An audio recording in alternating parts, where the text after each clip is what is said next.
Reporting includes filming, photographing, making an audio recording and providing commentary on proceedings. Please note this meeting is recorded and streamed live. These recordings are published on the relevant meeting page on the Council's website. By choosing to attend this public meeting, you are deemed to have given your consent to being filmed or recorded and for any footage to be broadcast or published. If the alarm sounds, the premises must be evacuated immediately. Do not spend time collecting personal belongings. All emergency escape routes are clearly signed. Once you have left the building, the assembly point is in the High Street opposite the Guildhall. Members and other speakers are reminded to use their microphone when speaking, so the chair should remember that. Thank you to the team who just turned one microphone on. Okay, thank you very much. Just let me think about being all environmentally friendly. I have to find the right part of my screen to look at the documents. So the first item is appointment of substitutes. Yes, Chair, we have Councillor Mace for Councillor Kinnersley. Thank you. And do we have any declarations of interest? I'm not seeing any. We do have public participation, so I'd like to welcome the coffee machine, and I would like to welcome Chris to the meeting. You have 5 minutes. Do you want me to time you, or are you comfortable that you'll be within that time? All quite necessary time. Okay. So we will give you a 1 minute warning, but I'm hoping that it will be fine without that. Yeah. And thank you to Chris for your comprehensive document that has been circulated to all members of the Environment Committee. Have all members of the committee, it only went out, I think, this morning, have members of the committee seen that document? Yes, so I think people have seen it. And so thank you, just so you're aware that that has been noted and hopefully read.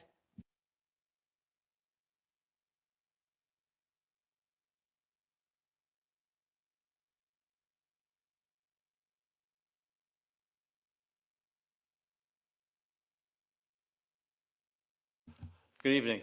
Thank you for having me here. I have 6 proposals to make. Firstly, concerning the site coordinator selection process. The site coordinators, there's one nominally for each of the 23 allotment sites managed by the council. The coordinators are voluntary unpaid council employees. Due to the current first past the post process, it does tend to be somewhat unfair and it is biased to the present incumbent, who, if they wish to stand again, and particularly if there's competition against he or she, and particularly if that competition is competitive, perhaps the incumbent is unpopular and needs to be replaced. But the incumbent has frequently a number of somewhat unfair advantages, that they have access to the full contact details of all the tenants on the site, frequently have social media access and maybe a website that they can influence their tenants and their voters. If there's only a single person standing or just one against, then first past the post amounts to very much the same thing. Though there's still a degree of unfairness that I believe can be partially resolved, at least by providing new candidates with the current tenants' contact details, if one can resolve the GDPR questions that arise there, and also by holding debates and rallies so that the candidate can stand fairly or more fairly against the incumbent. Given that there are multiple candidates, as has happened in the past, then the anti-incumbent vote can get split and can win on a 30–20% share of the vote, which I think is unfair and has been demonstrated to be so in the past. I believe that a transferable vote system, so that the least performing candidate his votes are recounted against the remaining candidates until such time as the second preference and first preference votes yield a candidate with an excess of 50% of the votes. Then we will see the most popular candidate taking the role. Now, I'd like to propose that the committee seriously considers adopting this procedure, which would go a long way to resolving the inequalities inherent in the current regime. And I think the only way this can go ahead will be for this committee to give that as a direction that this is to happen. I will leave for you to decide that. I'd like also to comment on the allotment rent increases. Having turned up a report from the period 2019 to 2025, when the rents increased from £62 to 70. Chris, can I just interrupt you and ask you to skip that issue, because I don't think it's going to be an issue later on in the committee. I think the rent increases is not going to be an issue, so I don't want you to use your very precious 5 minutes on this, because you've already Okay, I'll just make one point on it, if I may. You may, but I'm just giving you It will advice take me that one. I've stopped the clock for the 30 seconds. I don't want you to use your time unnecessarily. I don't think it will make a difference to the outcome, and you'll find out when you see what's happening later on in the agenda. So Okay. just trust me on that one. All right, I just feel that 242% increase over 5 years is rather unacceptable. But okay, let's move on then. I just think you don't need to worry about that, that's all. Okay, I'm going to restart the clock. You are halfway through your time, so just be aware. I will move on to car parking charges at Waterworks Road car park. There's probably no point in my arguing that here, but I would like to propose that if you've seen my report, that there is plenty of scope for that car park to be significantly extended. There's a large chunk of the Waterworks Road car park that is unused, it's derelict, it's just a scrap heap, and I think that an extension of that car park, and perhaps also the ground at the back of the survey school, could be a considerable enhancement for the users of Transition Worcester, the allotments, Pitchcroft and Gallivant Park. I believe there's a new tenancy agreement going to be introduced for the allotments. I hope it's worthwhile. I would like to feel that the need to get best part of 1,000 tenants to re-sign a new tenancy agreement is going to be a huge amount of work for the allotment staff, and a considerable cost in time and effort to the council. I just wonder if it's really worthwhile, and I'd like to propose that the Environment Committee reviews that revised tenancy agreement before it goes ahead. 1 minute left. Community payback, the probation service staff I have observed lying around playing with their phones rather than getting on with the work. I really do think they need to get out their tools, their forks and spades, and turn over the ground and get out of it the metal, the plastic and the rubbish that's in there that's being left after they have gone for new tenants to remove themselves. It really doesn't achieve the purpose of the payback team's activities. And I'd like to also see the allotment service get involved with the Worcester Show and promote it actively and encourage the 1,000 plot holders of the city to participate in the show, which can only be to the good to everybody. Thank you. You literally managed it just before I was about to cut you off, so thank you very much. It might take you a little longer to read it, but if anybody wants to come back to me, my contact details are on there. And you will get a formal response in writing, as you know, but also your document has been circulated to members of the committee, so I'm sure they will be considering the points that you've made both verbally and in writing when we discuss that item. Thank you, Zoe.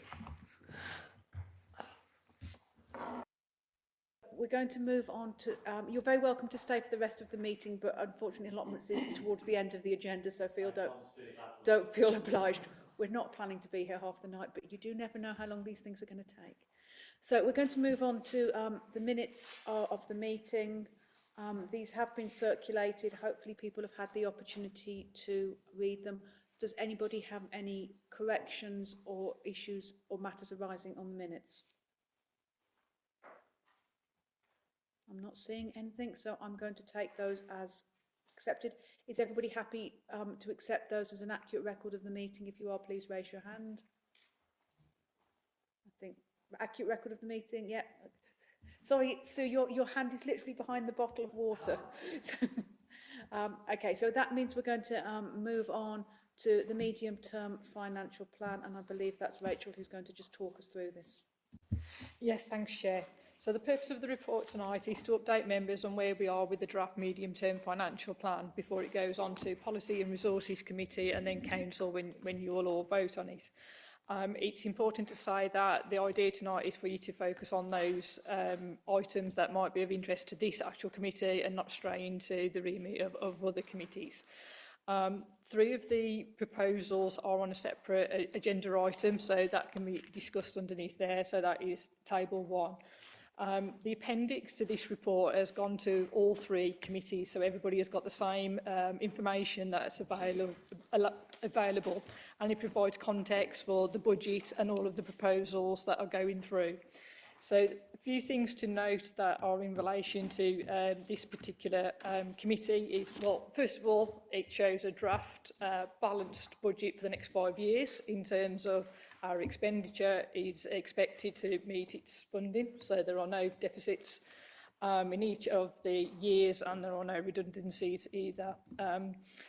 We have built in significant amounts of money, sort of 1.7 million-ish, in relation to the extended producer income, which started in 2025-26, but we have actually built that into the budgets for the next 5 years. You'll also see that there were referrals from this committee in November, which are there in the actual budget report, ready to be, get the formal nod or the formal decision when it goes to PNR and Council. And then in the appendix in 1.27, there's note there in terms of the amount of money that is in the medium-term financial plan for food waste collections. So that will start hopefully in Q4 of next financial year, and in a full year's cost is around £900,000, so that has been built into future estimates.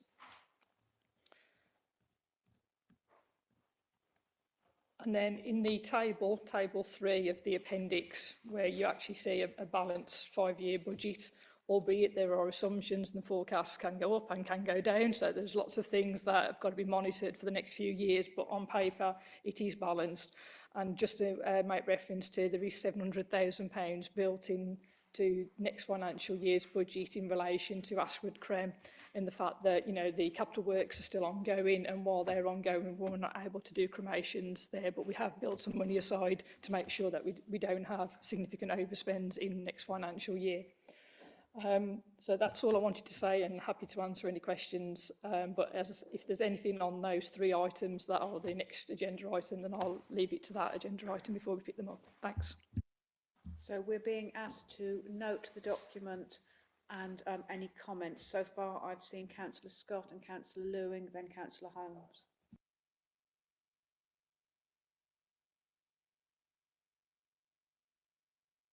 Thanks very much. A couple of questions, please. You mentioned paper, you mentioned food waste collection.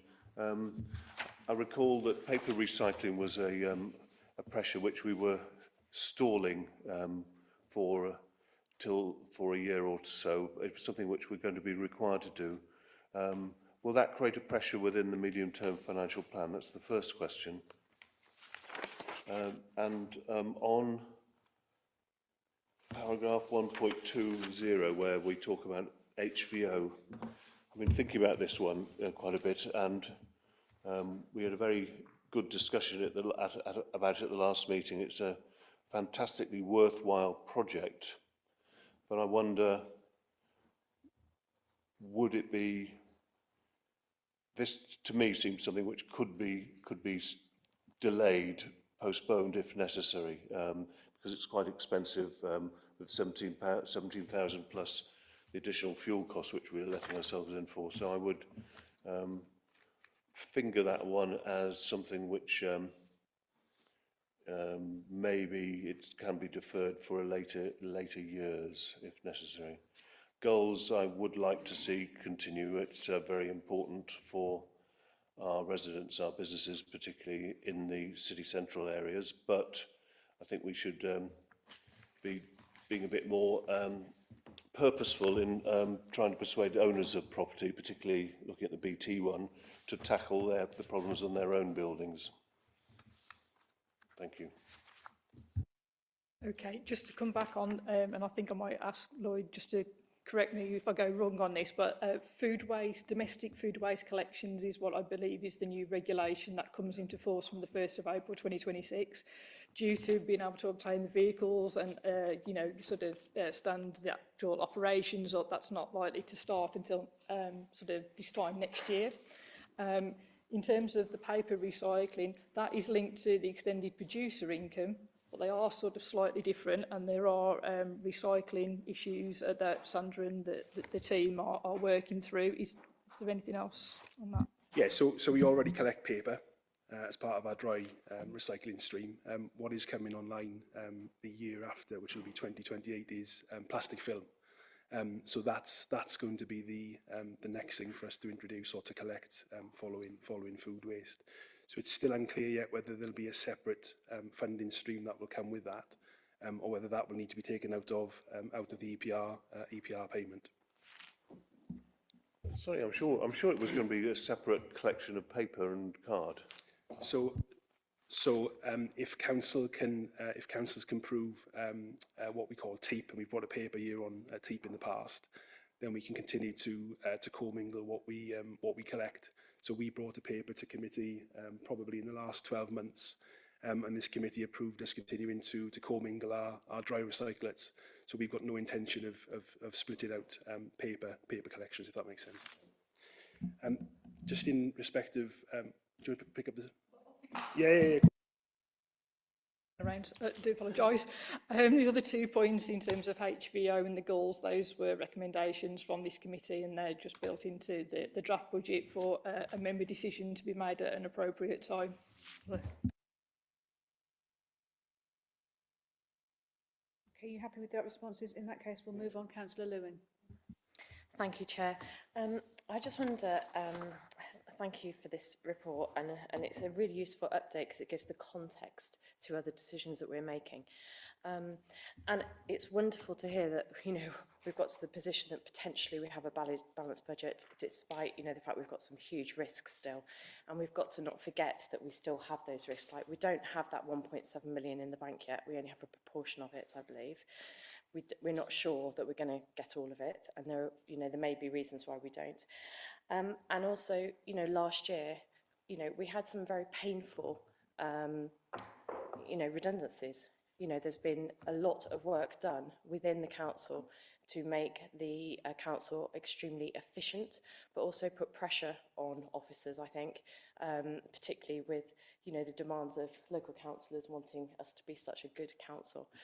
So getting to this position has not been pain-free, and I think that we have to still think extremely carefully about how we spend our money. And for this reason, the Environment Committee is responsible for a lot of aspects of spending of the council, and I think it's only right that we were also part of the ideas for helping the budget have come from this committee as well. So I just wondered whether you could just reinforce, you know, the risk associated with 1.7 million, also the fact, you know, the pain of getting to this position as well. Thank you.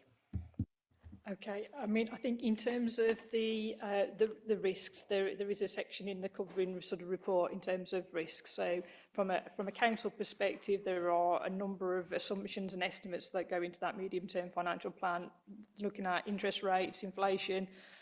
We have a number of capital schemes that we haven't let the contract on yet, or we're, you know, halfway through the delivery phase, and, you know, there's a lot of big numbers there involved with that. In terms of EPR, I think there is a risk in terms of recycling. You know, the money isn't guaranteed, like you say, but it's not about whether it's in the bank or not, because, you know, each year we have a lot of income targets, you know, car parking income, or, you know, planning and things like that. So that necessarily isn't my concern in terms of it not being in the bank, but it is about making sure that we've got the right processes in place to make sure that we tick the boxes in terms of being eligible for any funding on that. So yeah, like I said, it is balanced on paper, but it wouldn't take a lot to give us some concerns in future years, because we are, you know, heavily reliant on those income strands going forwards. And in terms of the process of getting here, I commented that I started a year ago on Tuesday, and I think most of that year has been spent in updating either members, CMT, CLT, and coming up with collective ideas about where we may save money and put the budget right. So I think it's been a team effort right across the council trying to get to a point where we've got options on the table that do put us in this position, but it's all up for us collectively to make sure that it comes out as a balanced budget in future years as well. Thank you, Councillor Holmes. Thank you, Chair. I have a concern about the black bins. Resident buying their own bin, and would that be emptied if they chose not to purchase a city council bin? Must it be a city council bin? And in support of the decision we reached in November, I would say that the HVO and the goals are important environmental concerns, which is why we discussed it at the time and put it forward. So as Vice Chair of Licensing and Environmental Health, would not like to see us step back from those decisions we made, which are based on people's health. And we don't want to lose the grip on the goals, which has been so very hard won and is very appreciated at WRS, the support that we gave them to get them to do that. And they're actually selling that service around the country. So yes, mainly the black bins, you know. Thank you. Through you, Chair, I'd recommend that you discuss that at the next agenda item, when there'll be a lot more detail to be discussed. Councillor Mace.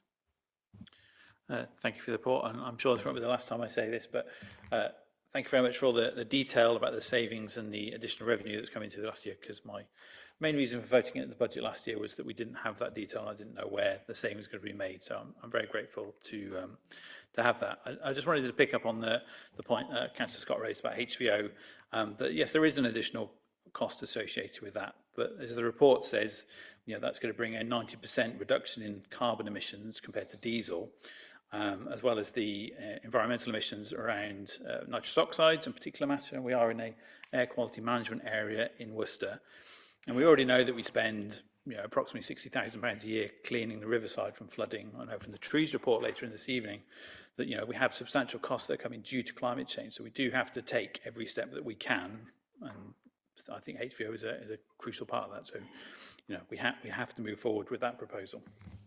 Thank you. I'm just going to come back on that. I agree with you. I think it's a really important project, and I think Councillor Scott described it as fantastically important. However, I think I'm duty-bound as Chair and a Labour member to reflect the Labour Party discussion on this, and we did have a group discussion about HVO and whether the time was right for going forward with this at this point in time, given particular concerns about the £90,000 that would have been a saving otherwise. So I don't think we're changing the position from the Environment Committee because our recommendation was that it goes forward to PNR for PNR to consider as part of the wider budget settlement and the wider budget issues. But I think it's important to flag in this environment with committee members that there are concerns within Labour Group about the risks associated with the budget and whether HVO is the timing is right. Councillor Lewin is going to come back on that in a moment, but just before you do, I just wanted to echo everything that Councillor Holmes said about the goals. I think it's so strategically important, particularly the impact it has on very vulnerable residents, and it's very important as we start to wind down as the City Council and look towards where we're going, that work is seen and valued in the new authority. But I'm sure Councillor Lewin wants to come back and say something about HVO, but and then we'll come to Councillor Smith. Yeah, thank you, Chair.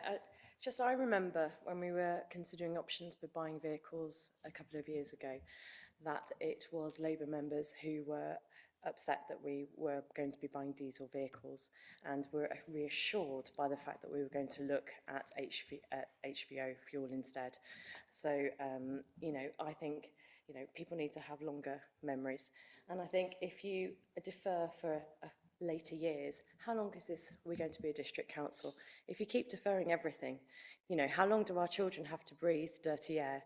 These are vehicles that go along every street in our city. I know it's a small part of the air pollution, but we have to have our role as part of the problem. Thank you. Councillor Smith. Thank you, Chair. I just wanted to say that I agree with Councillor Scott that HEVO is a really good idea, but I'm wondering if the timing is right just at the moment, because we'll be losing a saving that could be used for something else that's also urgent. Thank you. Does anybody else want to make any other points on this? I don't think at this point we're changing the recommendation that this is something that everyone on Environment Committee feels is really important. I think what we're leaving it is for PNR to have that battle. Okay, so we're going to move on. The next item is item 6 on the budget proposals.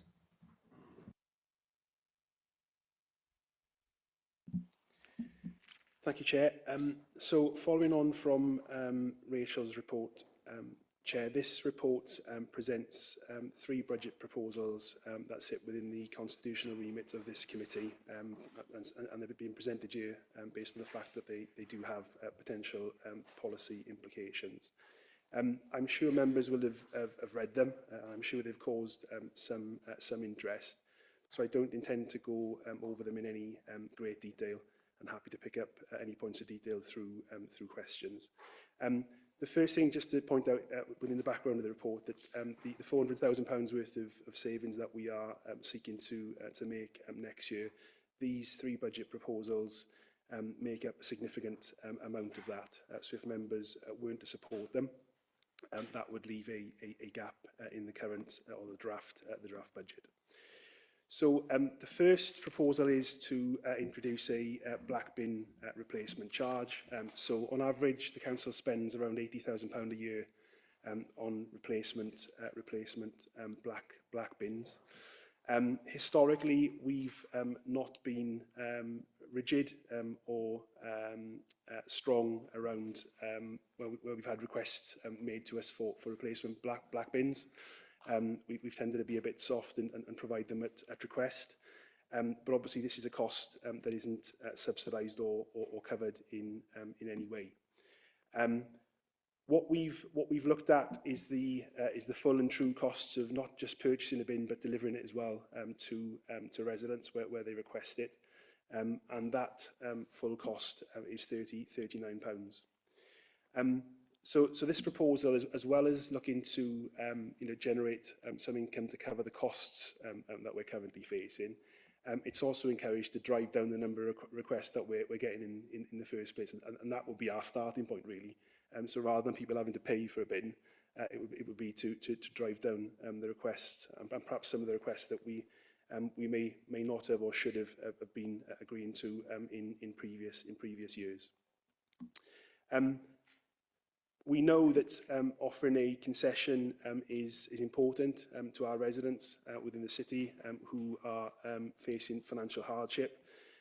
So the proposal includes within the preferred option a concessionary option, a 25% discount that brings the costs down.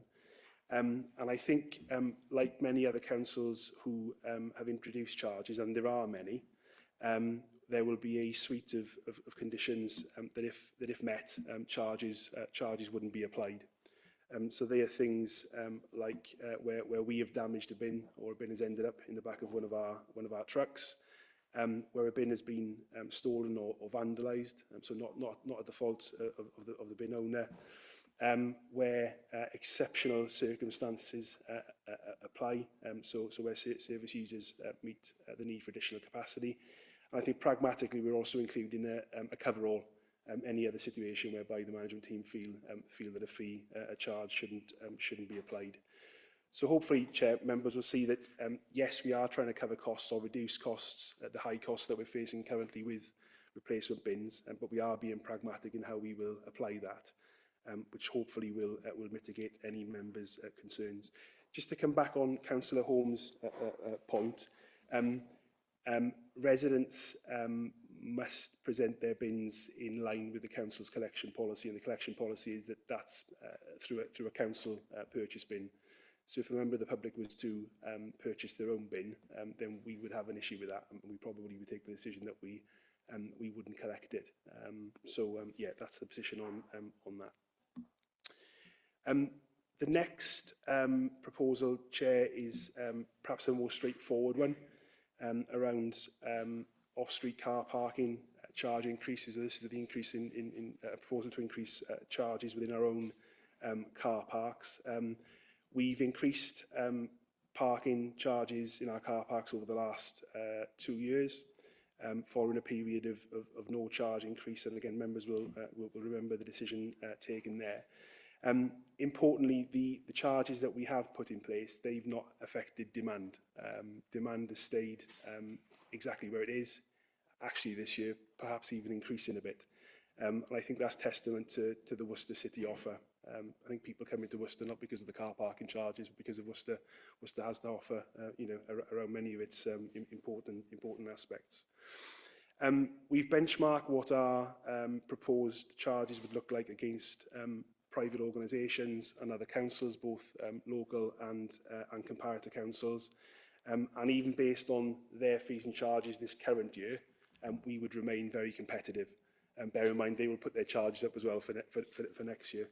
And as I say, we still believe that there is some headroom. So we believe the risk of proposing an above inflation increase of 5% and not 3% as assumed within the MTFP from last year won't have a detrimental impact.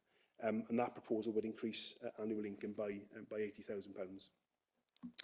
And then the last proposal is to introduce car parking charges at Diglis Playing Fields Car Park and Waterworks Road Car Park. These are two car parks offering around 50 car parking spaces as it currently stands. As a council, we maintain, we oversee, we clean those car parks, but they don't generate any income for us, whereas our other 14, 15 car parks, they do. So this is about bringing that principle into line, bringing some consistency in, and allowing us to be able to increase income to be able to cover the costs of looking after those car parks. In respect of Waterworks Road Car Park, we also believe that introducing a charge to park there will benefit some other issues surrounding that site, around ASB, around misuse, long stay parking. At the moment, there are no rules there, so we feel that there would be some benefit there to introducing charges. We feel that those car parks are more similar to our green zone car parks, and our green zone car parks are the car parks where they are the least expensive tariffs. So the proposal is that we make them green zone tariff car parks. And when you take into account the need to, and I'm sure members would agree, the need to bring those car parks up to Park Mark standard, so to ensure that we're investing some capital in there around lighting, security, signage, relining where necessary. Based on a reasonable level of demand, we feel that the annual increase in income would be around £20,000 a year. Now, the important thing to say on this proposal is that it is subject to consultation. So we don't need agreement from the County Council to proceed with consulting on a change to the off-street car parking order, but it will be important to take on board their comments. And I know one of the issues raised, or one of the concerns raised, is around the impact or the displacement of parking and the impact on that locality, particularly in Waterworks Road. So we've opened conversations with the County Council as to what mitigation may look like. But it is important to say that we would need to conclude those conversations first and understand what that package of mitigation may look like before we were to publicly consult on introducing the charges there. And I think with a fair wind, if we were to be able to receive support from the County Council, agree a package of mitigation, and then undertake some consultation, we would probably be looking at, towards the end of Q2 into Q3 for implementation before we can introduce the actual charges themselves. So, Chair, I think that's probably enough. Happy to move into questions. That's fine. I'm going to come to Councillor Holmes, but since nobody else was desperately rushing to put their hands up, I'm going to abuse my right as chair and talk first. You talk about the risks that the particular waterwork roads from the County Council lack of interest. I think Chris makes a point about there's potentially land that could be used. I'd like like to make sure that does get investigated, because that could potentially be a mitigation that would provide some reassurance to the County Council if it was providing more parking than is there currently. So thank you, Chris, for that suggestion. I'm sure members who know the areas better will also have a view. I want to come back on that before I go to my next point. Yeah, Brian. again, only just to be, I suppose, just to manage expectations, Chair. The level of capital investment involved with converting that potential land may affect the sort of annual level of income that we would be able to achieve, because at the moment it is, as Chris describes, scrubland at best. So just to bear that in mind as members. We'll bear that in mind. Maybe it's something that they need to be clean. We can get these people cleaning up, doing some proper digging with it. But yeah, I take that on board. The only other point that I just wanted to make a comment on was the issue of the bins. I think that the criteria is very important, and for me, in terms of agreeing it, that catch-all at the end, not just if you've been stolen, all the criteria, but a sensible case can be made to the management team, and the management team can make a sensible decision, to me is the crucial thing that makes me feel I'm really comfortable in supporting this, because you can't possibly mitigate for all the circumstances, but we do have a very good management team who I think have the ability to make that sort of judgment of what's the best interest to residents. Okay, that's me pontificating, and I'll now go to Councillor Holmes. Thank you, Chair. Briefly touching back on the black bins, I feel this needs to be communicated, but I'm sure it will be to people, because people often say my bin, but I think actually as the City Council's bought those bins, it actually belongs to the City Council, and I have pointed that out to people before now. Touching back on the Waterworks Road, there's an allotment nearby, and there's also transitions. Those people using that will be there for a long time. If they could be considered as part of a resident sort of scheme or a long-term parking scheme, particularly as we're intending to make it a cash-free car park, some people in that might not cope very well with dealing with the smartphone app approach. So it would be nice if they could have some sort of option for prepaying and have a permit that they display. It gets around all that sort of concerns about how long they're there. And particularly, you know, the transition people, they're volunteers. So it would seem unfair to penalise them or push them into fly parking and possibly getting fined. And I would also like to see that fly tip being cleared up, but I think that's a side issue to the actual car park charges. Again, Chair, I think I probably omitted to say that the intention would be to include some form of residence permit offer within the car park. And again, I think that would be one of the mitigation strategies that we'll discuss with the County Council. And again, I know the organisation Councillor Holmes refers to, and we have a good working relationship with many local community-based organisations across Worcester and supporting them to park. So I'm sure we can open discussions if this does proceed to support them as well. Councillor Lewin. Yeah, thank you, Chair. Yeah, I was going to mention the concessions for residents, because obviously the overnight permits is something that residents there won't know about because they've never had it in a local car park before. But across the city, there are other car parks which are well used for that regard, I understand. And I can see that the County Council are talking about complementary measures, and I suppose at the moment I know that the County Council is saying that they don't have officer capacity to bring in resident parking schemes, despite residents wanting them in some places. You know, Barbon Lane and Waterworks Road are crying out for a residents parking. They absolutely are, you know, during the peak of summer with the park anyway. The parking there could be an absolute nightmare. You know, I used to live on Waterworks Road and I had my wing mirror clipped, so I've got personal experience of it. So, you know, I hope that something will happen when we are a joint authority, that they will start supporting residents' wishes if they so want things like this to happen. And I think we can't underestimate the actual problem of having a car park that hasn't got some kind of support around it that you know is so we can manage it better. You know, a car parking order that allows us to get rid of cars quicker. You know, sometimes I think in Waterworks Road, people who don't live there won't know how many cars are actually dumped there a lot of the time, how local businesses use it. You know, there are probably only about 20 car parking spaces available most of the time. You can also do a litter pick there most days, and there's fly tipping which goes onto the allotments as well. And you know, I think with some cameras and some sympathetic lighting, you know, it's also going to feel a lot safer. I never wanted to park there in the dark. You know, I just think, you know, we have to have car parks that come up to this car park standard that we've got elsewhere in the city. You know, that it's an award for a reason. It's about a car park being well looked after, well maintained, and feeling safe and secure for everyone that uses it. Thank you.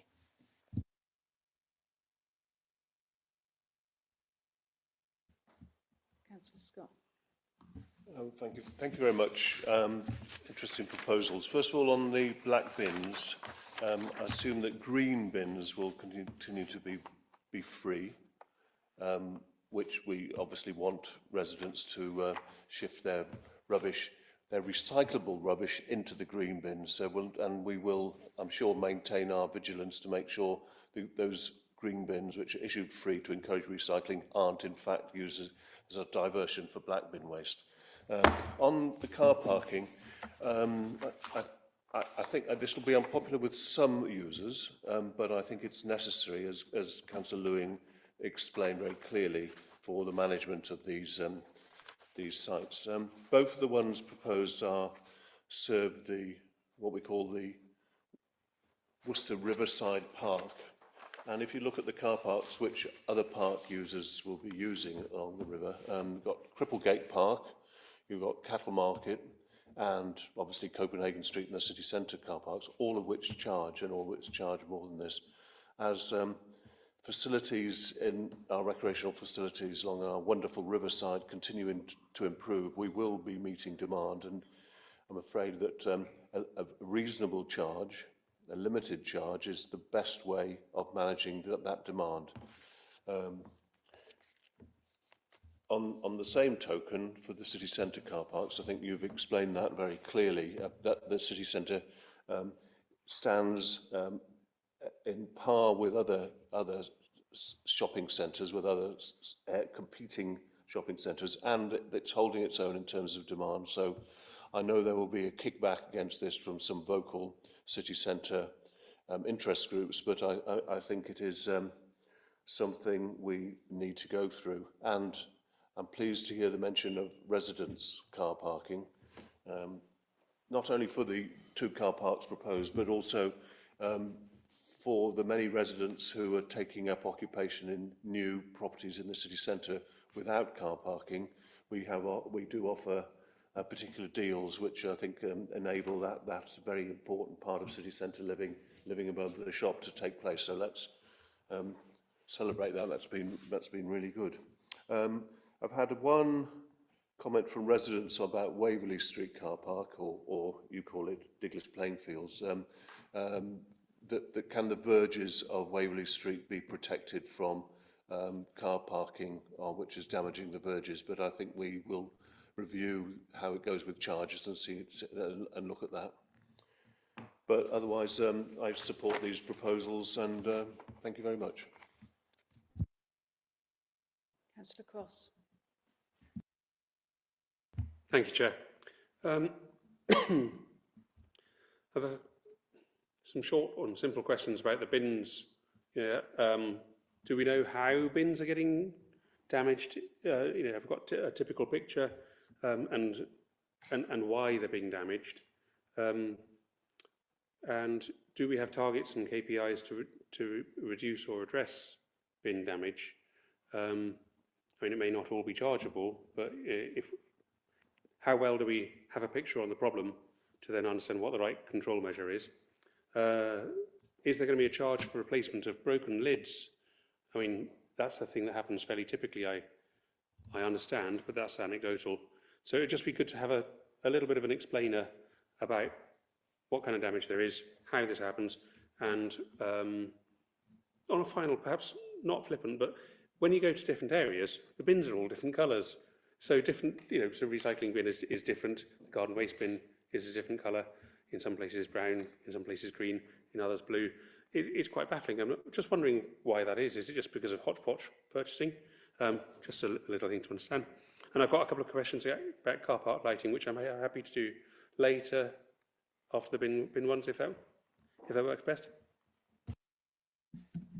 Chair, don't have huge amounts of detail on why bins are being reported as damaged, but we can look into that in a bit more detail and provide that if Councillor Cross wishes. Our bin replacement numbers are higher than local neighbours in particular, and we do think some of that is related to our bin stock probably coming to an age where you'd expect them to start to falter a little bit, sort of 20, 25 years old. But again, I'd probably go back to the thing that we've all reflected on is that because we haven't had a policy in place, and not just a charging policy, but a policy that perhaps sets out when we will and when we won't agree to a request, it has become a bit complacent. And if somebody requests, we will sort of agree to that. So I think it's a mix of both those things. But we can look into a bit more detail around the nature of damage. I think Councillor Cross wanted to ask another question about parking, but was aware that you ask too many questions in one go, it's hard to carry on. So we'll take this as you're still continuing. Thank you, Chair. Yes, I think car park lighting will be beneficial. There are some areas where it's going to be where we have a duty to minimise light overspill or light pollution, and just wondering if in the mix we're looking at measures that address that, also the colour temperature of the lighting for certain species, particularly bats. Not as generic as just red lighting, depends on the species. So that's quite an interesting thing to look into. And are we sort of making that commitment, please? And of course, lighting only when needed is always an option, whether there are options for sensor controlled or other form of controlled lighting, such as it's request lighting rather than 24/7 lighting. And a final car park related thing would be whether we have the option, yes, cashless, but perhaps contactless card payment, whether that's an option. I think most people who struggle with an app, I'm thinking of my elderly mum down in Devon here at this point, disclosure, but basically she's quite happy doing contactless card payment, but will struggle to use anything app related. So just wondering whether that's something we could add into the mix. Just on the first point, Chair, I'm sure we'll seek advice from our biodiversity officer and colleagues around how we mitigate any impact around lighting, as we do for all our capital projects now, which I'm sure members are aware of. Just in terms of Councillor Cross's second point, the proposal is to make those car parks Ringo only. Particularly one of the car parks is liable to flooding, so the moment you have to drop a machine in there is the moment then we have to start thinking about underground cables, water, the impact of that and the cost of it. And what we've seen in most of our other Ringo only car parks is that demand has not been affected. Now that's not to say some previous users don't use those car parks anymore, but overall demand hasn't dropped. So unless we're advised by members or instructed by members to proceed differently, the proposal is to make them Ringo only. Councillor Mace. Thank you very much. I think on the bin replacement, I mean, it's clear that we are an outlier in the local area and it's costing us a substantial amount of money to provide free replacement bins. So I'm glad that there's still going to be support for those who need it, and free bin replacements will still be available in some situations. So I'm very happy with that proposal. On the car parking, I think the thing with free car parks is they're not free. We are paying to maintain all of those car parks. And I don't think it's fair, particularly in areas like Arboretum and Cathedral, where there are many homeowners who don't have any cars at all, to be subsidising congestion and parking for people who are coming into the area. We're asking for a very small fee because they're going to be green car parks, and I think that's entirely fair and justified. And people are going to get a better service for that payment they're making. There will be lighting, there'll be relining, they'll be able to get permits or whatever. So I think that's a very positive thing. The only question I wanted to ask with my as a substitute for Councillor Kinnersley and St Clement is, can we make sure that the consultation covers the residents of Riverview Close? on the other side of the river from on Kepax Bridge, because I know that they have had issues with parking for people there, parking on Riverview Close and then walking to Kind Folk to ensure that they're taken account of. Thank you. Yes, Chair, we can ensure that that area is covered, and given my memory, it would be useful if Councillor Mace could drop me a follow-up email as well, just to remind me of the address. Thank you. Councillor Rudge. Thank you, Chair. I'm concerned that the issue with the bins is that if we are paying for stolen bins, or we're not asking people to pay for stolen bins, is there not a danger that we encourage people to steal bins? Because it's a much cheaper solution. I only say that because a colleague of mine in Birmingham has that problem all the time. The black bins have been stolen. And it's a real hassle for her. And I don't know what the answer is. I just wonder whether we could think of one between us. I think my first response to that, Chair, is that we're not Birmingham. And my second response is that I like to see the best in residents. So perhaps I'll leave it there. Has Councillor Rudge got anything else that you? We'll follow up then. Is it possible we could charge the rugby supporters for parking along Wainwright Road and all the other places they park, including off-road? I don't know the answer to that one either, but they're a real nuisance. They cause a lot of mess. They create a lot of hassle. There's a lot of rubbish left, and I wonder whether we might be able to do it as a parish council, but I wonder whether the city council can write to the rugby club to ask for some compensation for the mess that we have to clear up from rugby supporters. Chair, I was at Worcester Warriors on Saturday. I won't talk about the result. But on a serious note, I think if there are parking implications associated with Saturday use of the stadium, then that's a matter that members would need to take up with the County Council as the Highways Authority. They would be the ones that would need to be consulted on in respect of a potential traffic regulation order. And in terms of any impact around littering, then perhaps that's a conversation we can take offline. But probably not got huge amounts of detail to say on that one this evening. Thank you. So we're going to move along to Councillor Sobczak. Thank you, Chair. I wonder, I'm trying to envisage the circumstances when someone would have to pay for a bid, because I'm very happy with all the exclusions that are listed. So if anyone can enlighten me on what a kind of real life situation might be where we say, no, sorry, you're going to have to pay for that. Added to that is, if a resident just fancies a new wheelie bin, because they do, would we just replace that and charge them, even though there might not be anything wrong other than a bit of age with their current bin? And actually, if we were to do that, could it be reutilised in some way? I've also got a question on car parking. I think circumstances in which people would come and seek a replacement bin are probably where things like wheels seize, they crack, lids start to become, not fit for purpose. So there's a range of circumstances, I think, similar to that, where people would come and seek a replacement bin.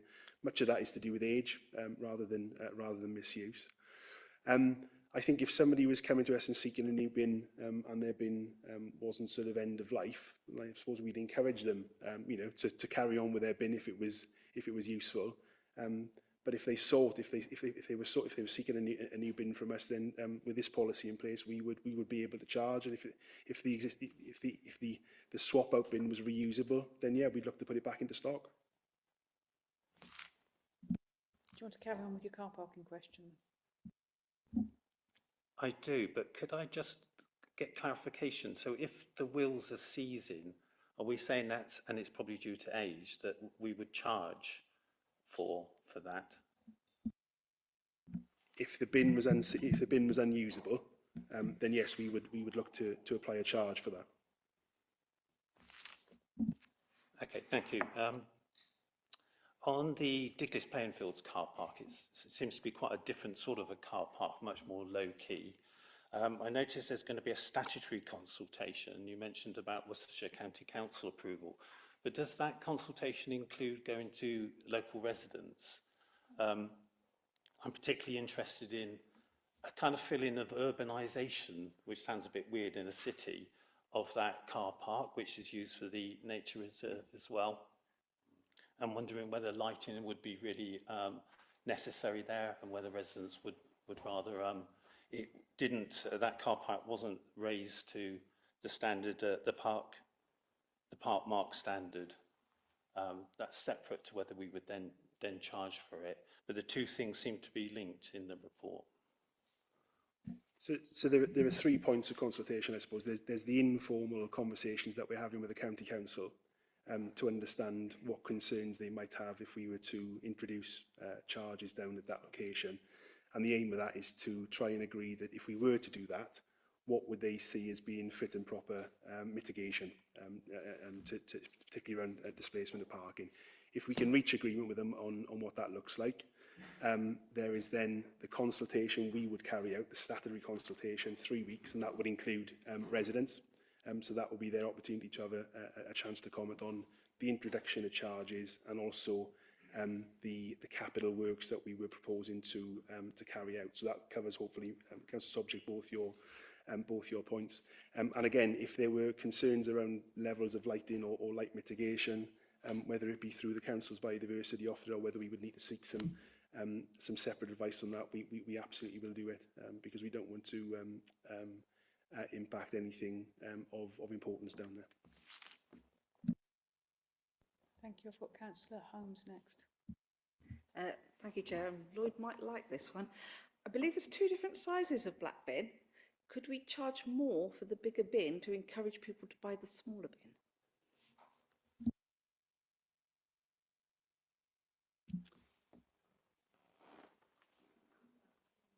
Okay. Yeah, can we take that one away, Chair, and come back to Councillor Holmes and members on that? I think that's an agreement to consider it and come back to you. Councillor Scott. I just wanted to talk about not only light on that car on Douglas, but also the surfacing. It's a very good example of permeable surfacing at the moment with Grass Street, and I hope we don't lose that for sake of having to put white lines on black top tarmac.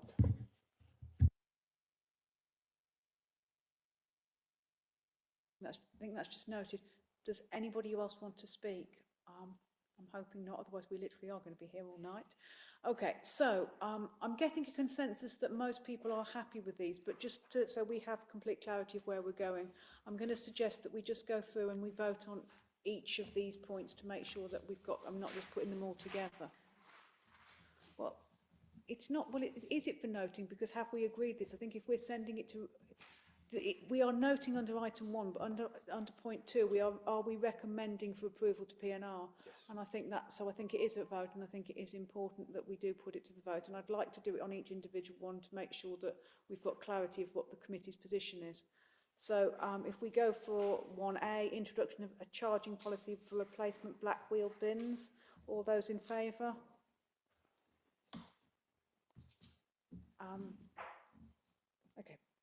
Okay, that's unanimous.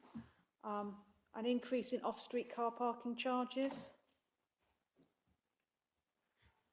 Again, unanimous. And an introduction of parking charges at Digley's Playing Fields car park and Waterworks Road car park, subject to statutory consultation and all the caveats that Lloyd's described. Could have done it all in one go, so that's fine. But I think it's important to have that level of clarity. That concludes our financial discussions, and then we're going to move on to looking at Worcester Trees strategy.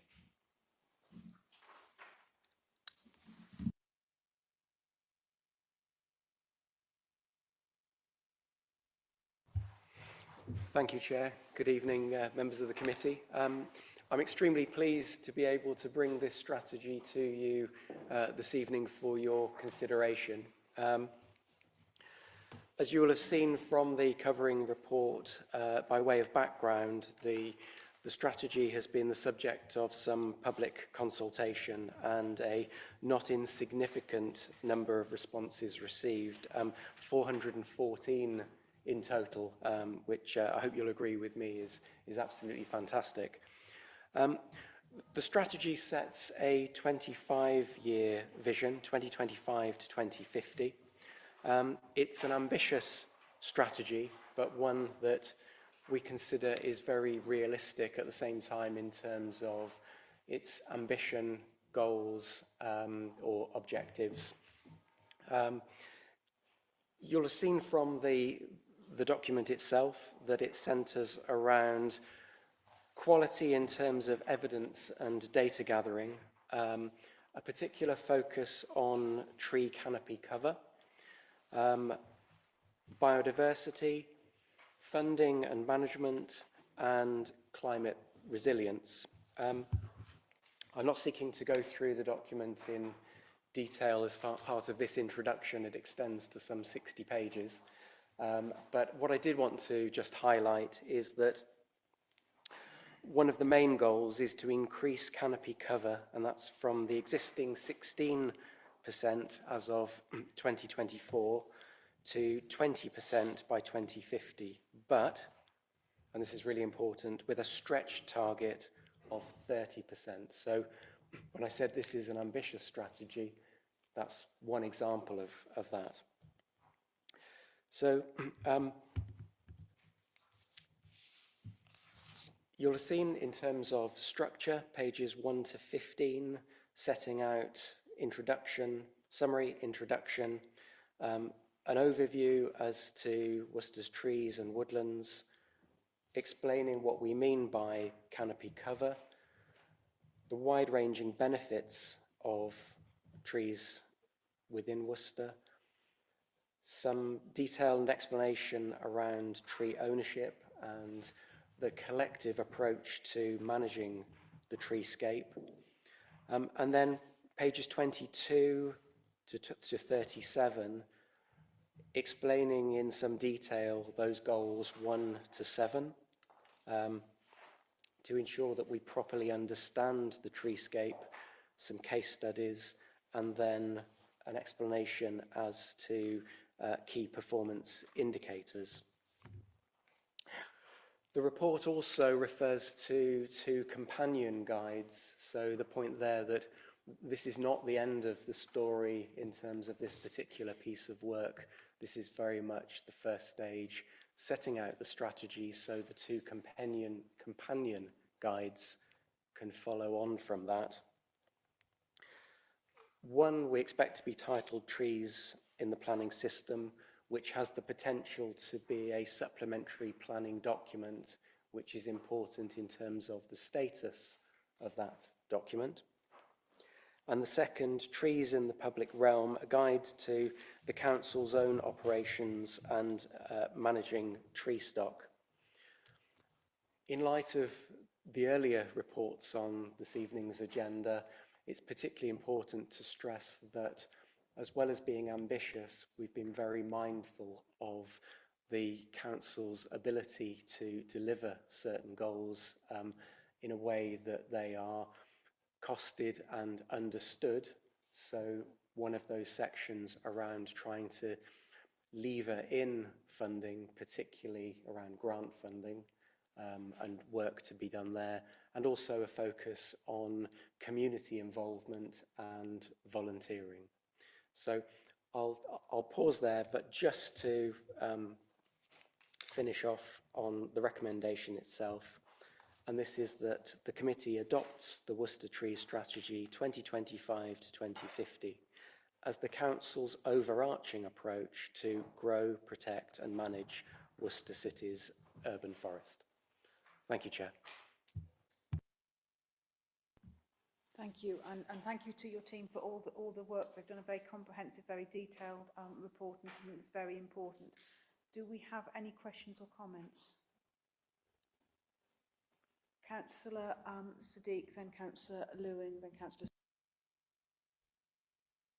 Thank you, Chair. I want to say thank you for Team Duncan and all team.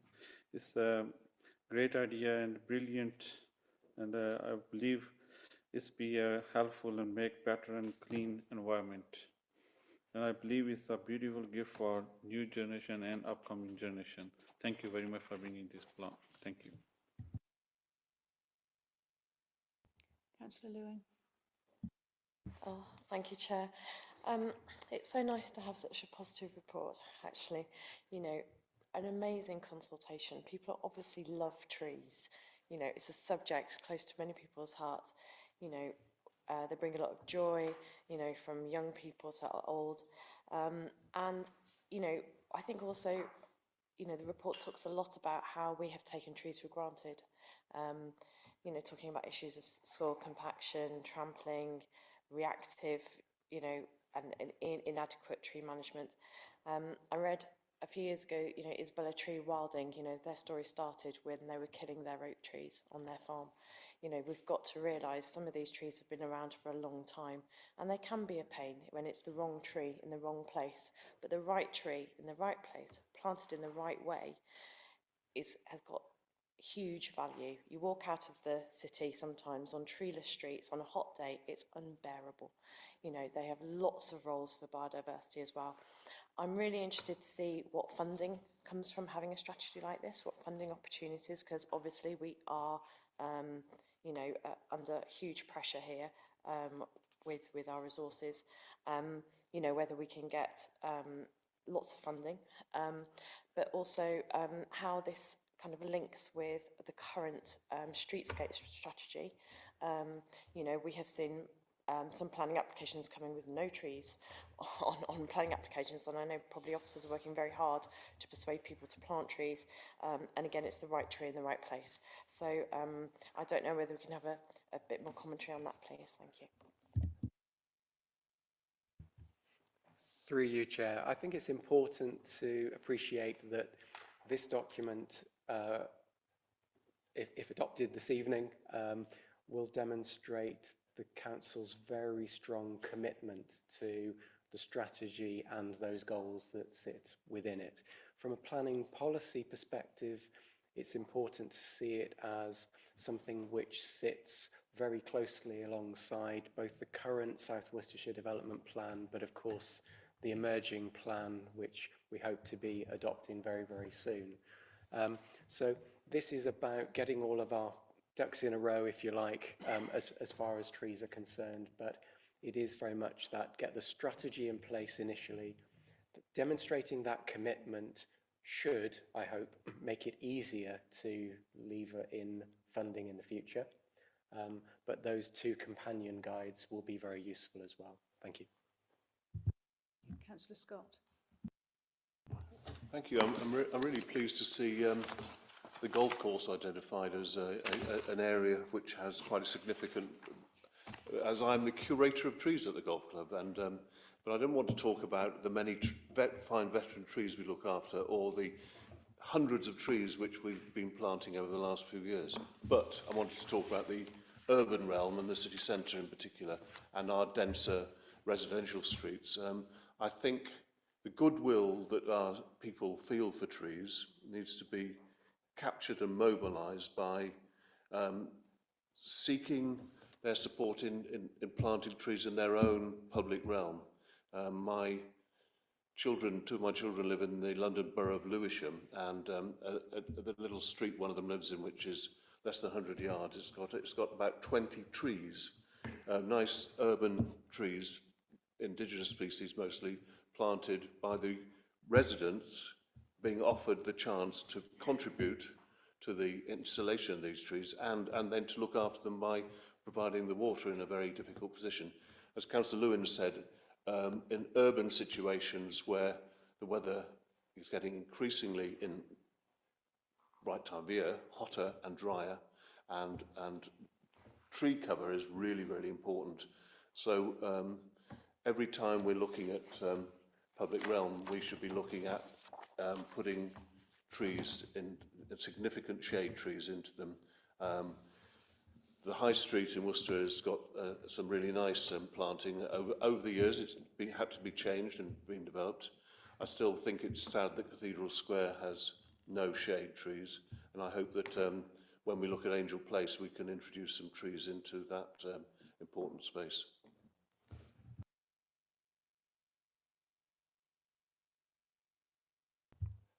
Through you, Chair, just very briefly, to agree with Councillor Scott that, and Councillor Lewin that right tree in the right place, huge opportunity, and we really need to explore those opportunities if we're going to meet that target in terms of tree canopy cover increases.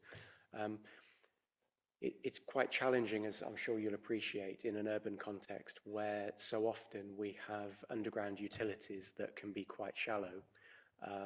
But in many cases, not all, but in many cases, by following best practice, thinking about not just right tree in the right place, but planting methodology, very clear arrangements around aftercare, and so obvious, but when trees have been planted, making sure that they are watered and watered regularly very soon after they've been planted, because otherwise we've seen it many times that trees fail very quickly, and of course, apart from anything else, that's wasted expense.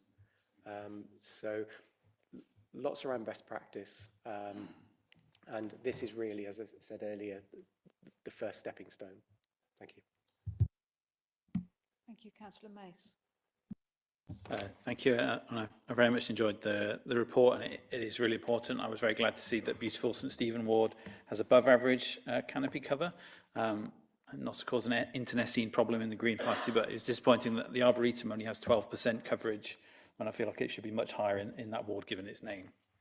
I had a few questions. I think the first one was really about right tree, right place, which I think has kind of been answered, but I did want to just share an experience of residents in St Stephen. So particularly on Elliot Road, there are trees on City Council land behind the houses, just off Dryden Close. I regularly get contacted from residents in that area about the size of the trees, and many residents in that area are elderly, and the leaf cleanup and gutter cleanup is frankly beyond them. And the roots of the trees are pushing up their paving stones in their gardens and causing trip hazards. So I'm keen to understand how we can minimise repeats of those problems as we increase the foliage, which we absolutely need to do. The second question was, how can we ensure that developers plant appropriate trees and look after them and replace them if they fail? I know on the Gregory's Bank estate in my ward, pretty much all the trees planted originally have failed, either from vandalism or from being planted in filling ground or lack of maintenance. And it all makes it look very sad seeing these dead trunks that are still standing there with every branch snapped off. I'd also like to know how we can link it with hostile vehicle mitigation. So Councillor Scott mentioned Angel Place. I know HVM is something we're looking at as part of the refurbishment works there. It would be lovely if we could include some very large planters that could count as HVM, but also provided foliage cover in that area. And lastly, what can we do to make sure that any successor authority carries this forward, especially as the plan talks about the first 5 years being the most crucial for planting, but we only have about 2 years left ahead of us.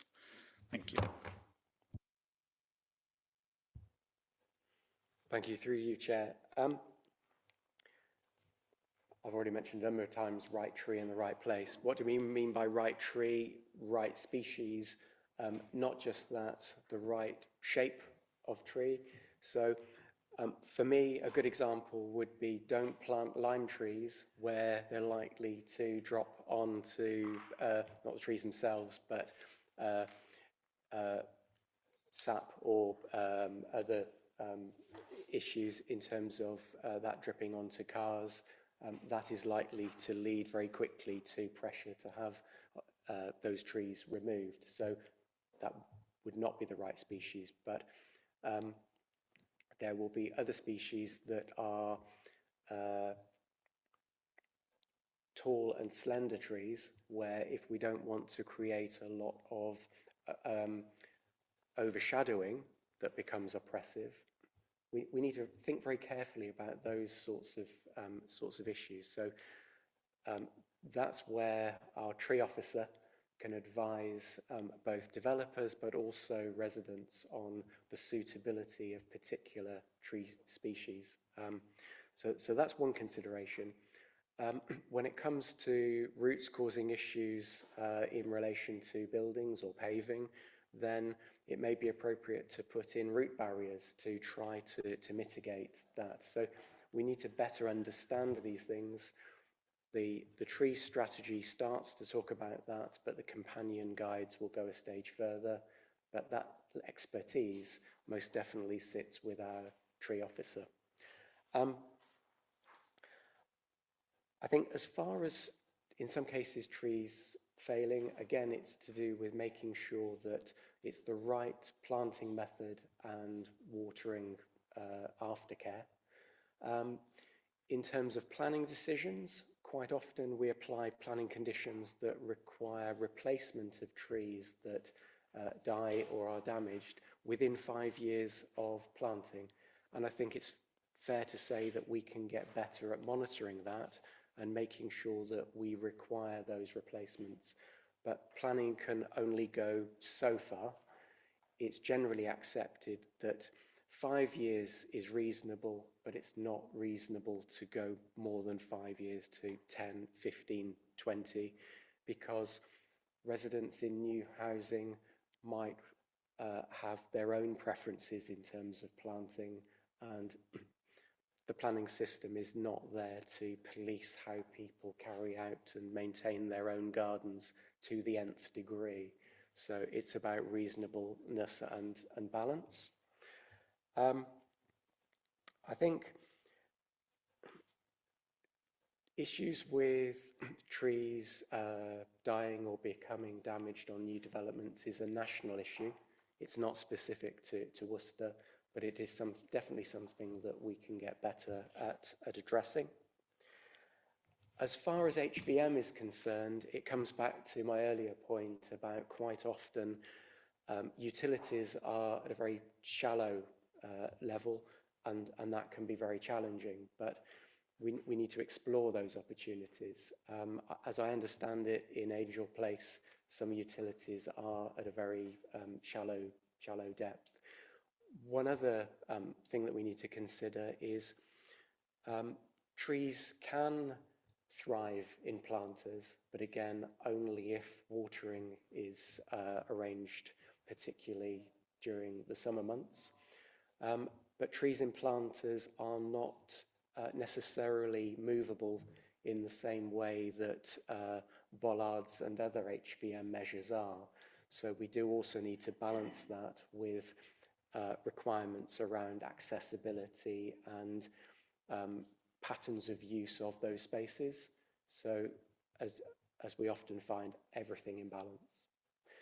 So lastly, in terms of the future of this strategy, this council and reorganisation, by setting these strategies and companion documents in place before reorganisation, we can make sure that these particular issues are understood in a Worcester City context, and that will be different to the context that exists in other parts of the country, so that those things are in place, ready for those future years beyond April 2028. Thank you.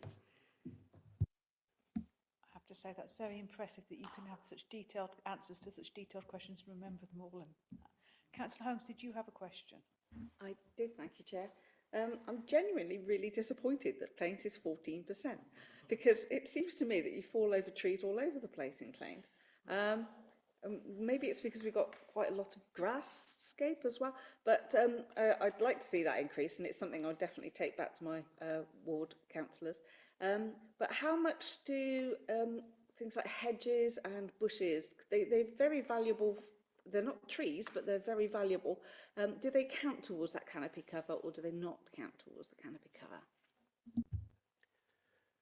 They don't count towards the canopy cover, but you're so right that they are pretty much just as important as the trees themselves. So what we often refer to as the understory, what happens on the ground underneath those trees from a biodiversity point of view, really important.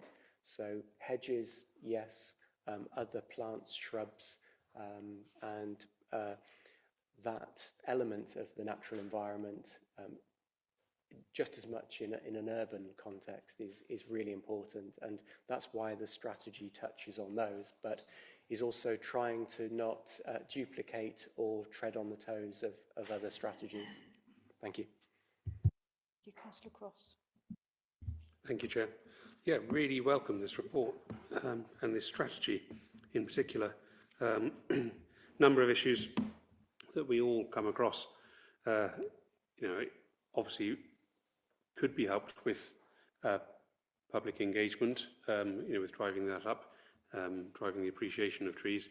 There, in the report, leaf litter is mentioned as a sort of an urban myth or a perceived challenge that isn't such a real one.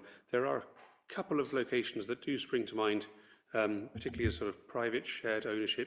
So private car parks in shared ownership in places where it's usually let out.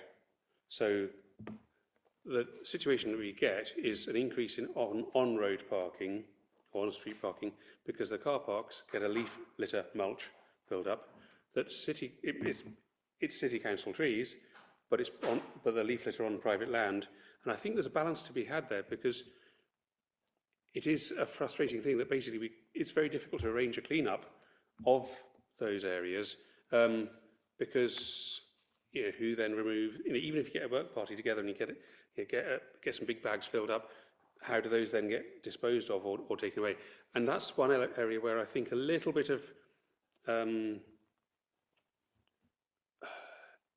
facilitation by our city council could help address one of these challenges, because what then may happen, and what we've seen in some places, is that people remove limbs that are overhanging, which then leads to an unbalanced tree, reduces the canopy precisely at the places where we need it. And you think, hang on, there's just a little joining up of dots that could make a much better outcome for the sake of twice a year, a bit of help with a clean-up, that I think from our environmental operations team, that could be a real benefit and help some of our residents who effectively are least empowered. Yes, there's tenants, renters' rights bill, but tenant act, but this is one of the challenges where actually some of the conflict between residents is that, people are parking there, there's a car park they can use, but they're not parking there because they don't want to get their feet mucky and their car mucky. It's a very human problem, and it's a really minor thing, but it's a very perpetual issue. And just wondering, moving forward, I mean, I really welcome this strategy, absolutely essential, and this is such a minor little sort of wrinkle around the edge, but it's something that could help to change a lot of people's lives in a small way, but every day. Thank you.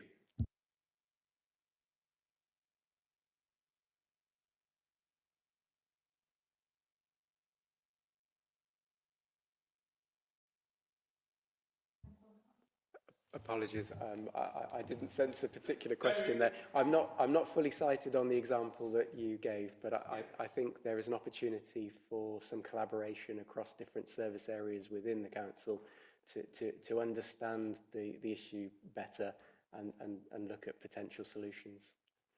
What a fabulous answer, thank you. Thank you, Councillor Rudge. Thank you, Chair.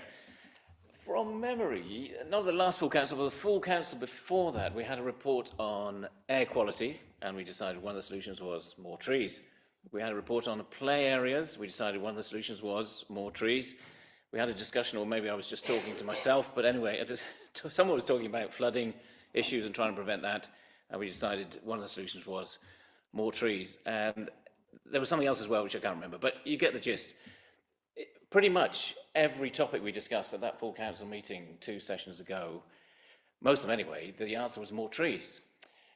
So this report completely confirms everything we were talked about, which is reassuring to know that we're not completely insane. We're still talking the same kind of series of arguments and addressing the same series of concerns. My concern is that when I talk about the green open spaces, the nature reserves, the parks, etc., and I look at how much funding, I look at the city plan, and all of that's reinforced in the city plan. We need all these things to be done, looked after, cared for, money spent, but there is no money for it. And it just seems to me that there's a disconnect between what we know to be true, what we talk about and we think of with regard to solutions, what we write reports on, it's all there. And yet, when you look at How much money are we going to spend on this then to get it right? That seems to me to be a disconnect, and I don't know whether there's anything we can do about that, not in this meeting obviously, but maybe address that at some point, because it seems that it's not followed through, and it's not sort of, we're not actually kind of putting our money where our mouths are, as it were, because we know a lot of the answers, at least we think we do, but we're not spending much money on it. That's my first point. And my second point is just about, I know we're lucky in Warner Villages because we have lots of green spaces and woods, etc. But we still have huge chunks of unadopted land. And when I speak to officers at the city council, they say, we're desperate to get this land adopted. And when I speak to people like, whoever the officer is from Taylor Wimpey or whatever his official title is, we're really keen for this land to be adopted. And we could, as a city council, plant more trees, and that would be fantastic. So there's a great opportunity for us to do something, but there seems to be no will to adopt the land. And I cannot for the life of me work out why it is that the city council are desperate to adopt the land, and the Taylor Wimpey, for example, I don't know about the Persimmon guy, but Taylor Wimpey chap is desperate for the land to be handed over so that we can do something, and Warwick and his team can help me plant more trees or whatever.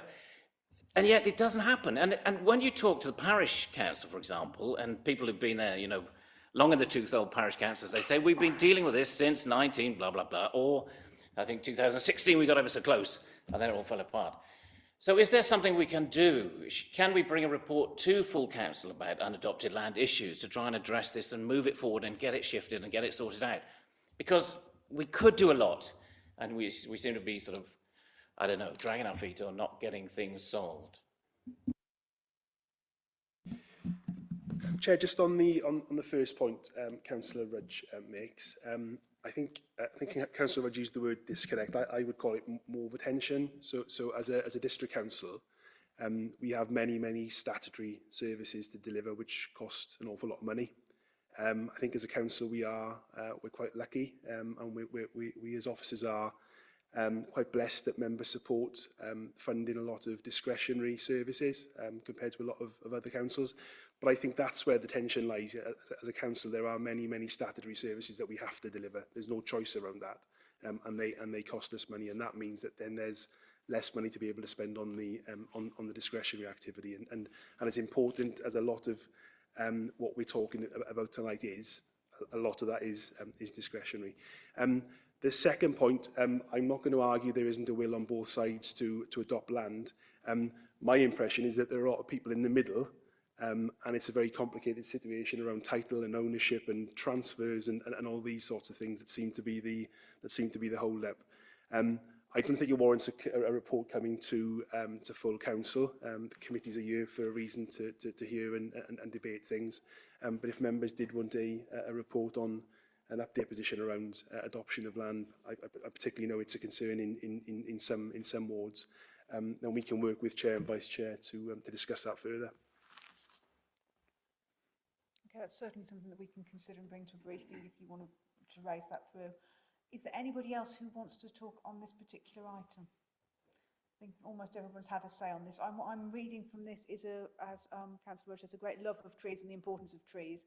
So I think I'm reading from this that there's a desire to approve this, but as you know, as Chair, I like to have absolute clarity and not leave it to chance. So is everybody in favour of formally adopting the Worcester Tree Strategy?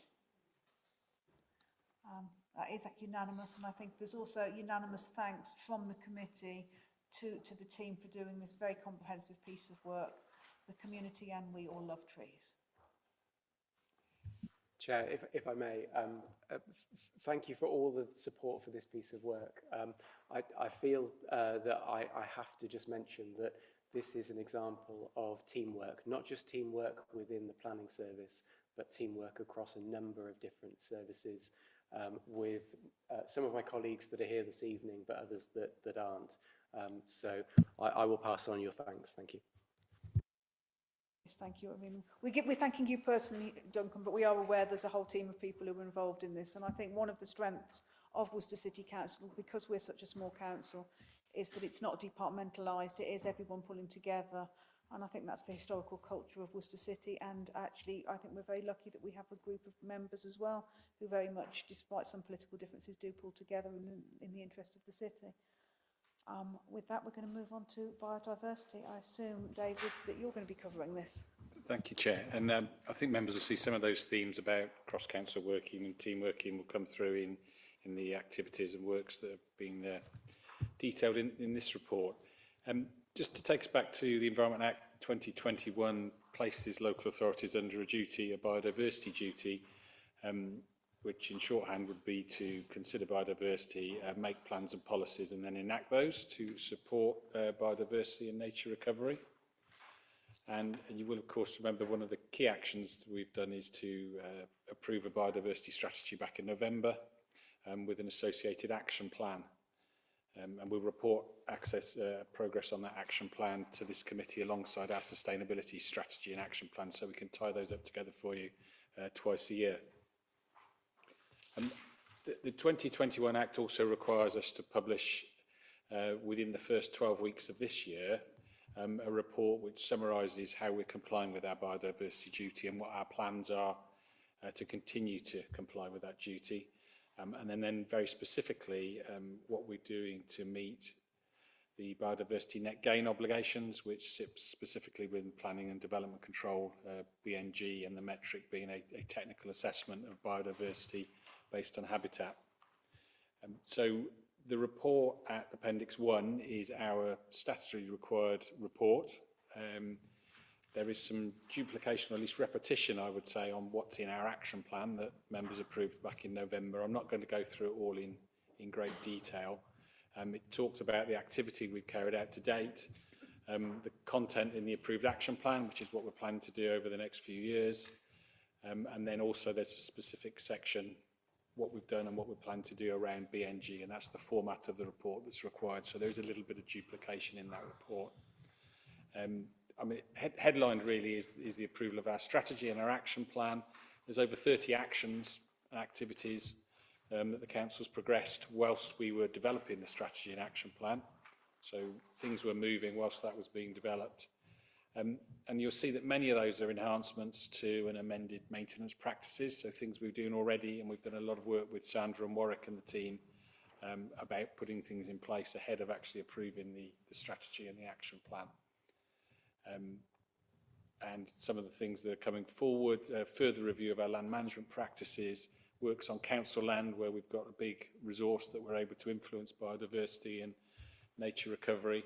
And we're fortunate to have a small number of projects funded by Section 106 that we're able to do some physical works to land. Just wanted to bring to your attention, one of the actions in our action plan was named the ward level biodiversity management plans.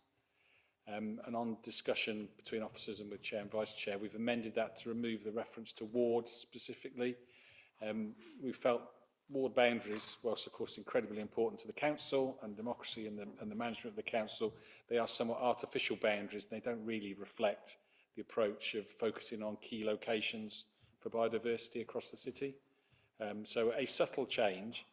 So we'll continue to bring forward reports on biodiversity and enhancements, but rather than, we won't be basing those on specific ward by ward. There'll be more key locations across the city. So as I said, there's a lot of detail in the appendix. I won't go through that now, but happy to take questions. And you've stunned everybody into silence. This is actually something that we've seen in detail before in a slightly different format in order to meet a government criteria. I think, again, on behalf of the committee, I'd like to extend thanks to all the team that have done all of the work and continue to do all the work on that, especially in terms of the shrinking team. Does anybody have any questions or observations? It's almost going to get away with none, but Councillor Lewin. Yeah, thank you for this update. It's obviously really important. I've just got one little question really. It's the Invasive Species Awareness Project, which you've got a target date of January 2028. Can I ask you to pull that forward, please? So it's actually kind of within our gift. If I don't know whether January we won't be here anymore or whether we will be here. Can we look at the timescale of when we don't exist anymore and make sure that all our targets are within when we are still here, if that's all right? Yeah, of course, and that will be completion of the project. So, but absolutely, we'll go back and look at the timeline for that. Councillor Holmes. Thank you, Chair. I know this is sort of like a general, but how pleased I am to see this change in strategy that we are considering biodiversity, because once we've lost it, we've lost this. And anything we can do to protect the number of species and the amount of those species, the better, because having the trees, having all these other strategies will be a waste of time if we haven't maintained the insects and the animal life within our city. And it is something that people time and time again evidence that they care a lot about. So thank you. I'm not sensing lots of other comments and questions, largely I think because it is a comprehensive report and it is something we've discussed in details before. Are people happy to move to a vote to say, are we happy to endorse the content of this biodiversity duty report? Show of hands. Again, unanimous. So thank you very much. I was thinking we were going to need to go for a break before allotments, but I think we can do allotments before we go to a break, I hope. I probably need just to give Warwick a minute just to log into his computer, and Lloyd just wants to say a word first. Yeah, Chair, thank you. So just as Warwick is turning his system on, just to clarify the position around fees and charges. So included within the report this evening, within the appendix, was the pricing strategy that was included in the Environment Committee report, and it went through budget 2 years ago. It was a bit of a moot point, really, because even though the pricing strategy was included in that report 2 years ago, the decision by members was just a single year increase. So 2 years ago, members put a single year increase in place, which I think was around 30–35%. And that's what lifted the prices up to where they are now. In consultation with the Chair and Vice Chair last year, it was agreed that we wouldn't apply any increase last year. And again, having consulted and taken feedback from political groups via group leaders, the feeling is that should be similar again for this year. The one caveat to that is across our fees and charges, you will see that there are a range of increases. The majority of those are in line with inflation. Some are above. We've talked about car parking this evening.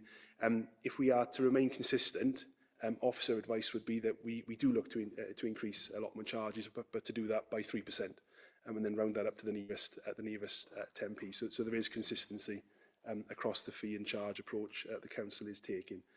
But just to confirm, it is not the intention, or it's not officer's recommendation to apply the increase in line with the pricing strategy within the appendix. That's been included in error. Which was the reason why I didn't feel that Chris needed to be spending his time arguing against something that actually we were going to say was included in error. While members just digest that, I think we'll just ask Warwick to.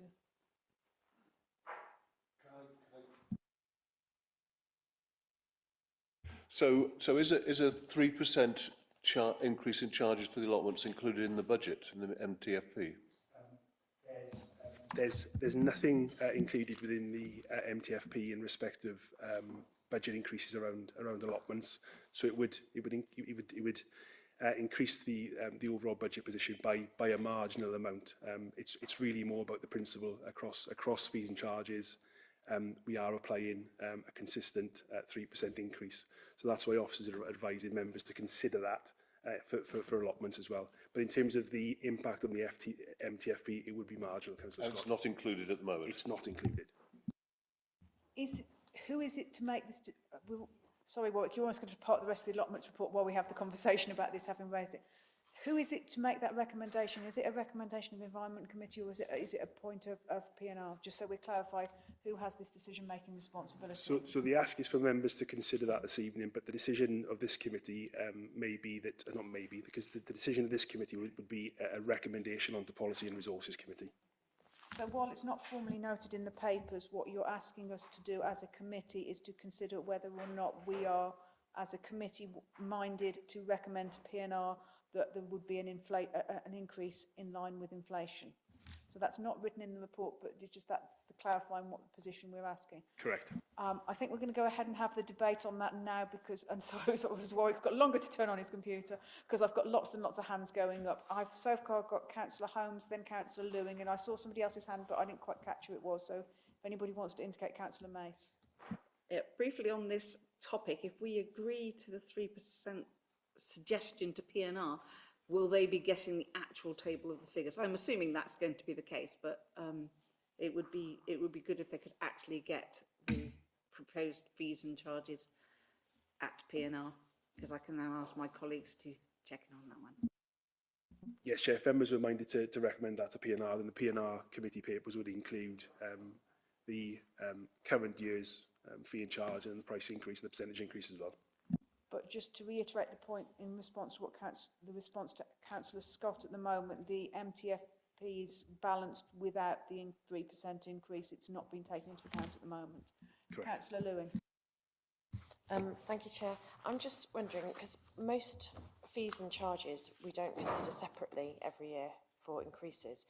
Would this then in the future just be lumped with everything else and it wouldn't come to this committee again? Is that the idea? Yeah, that's correct.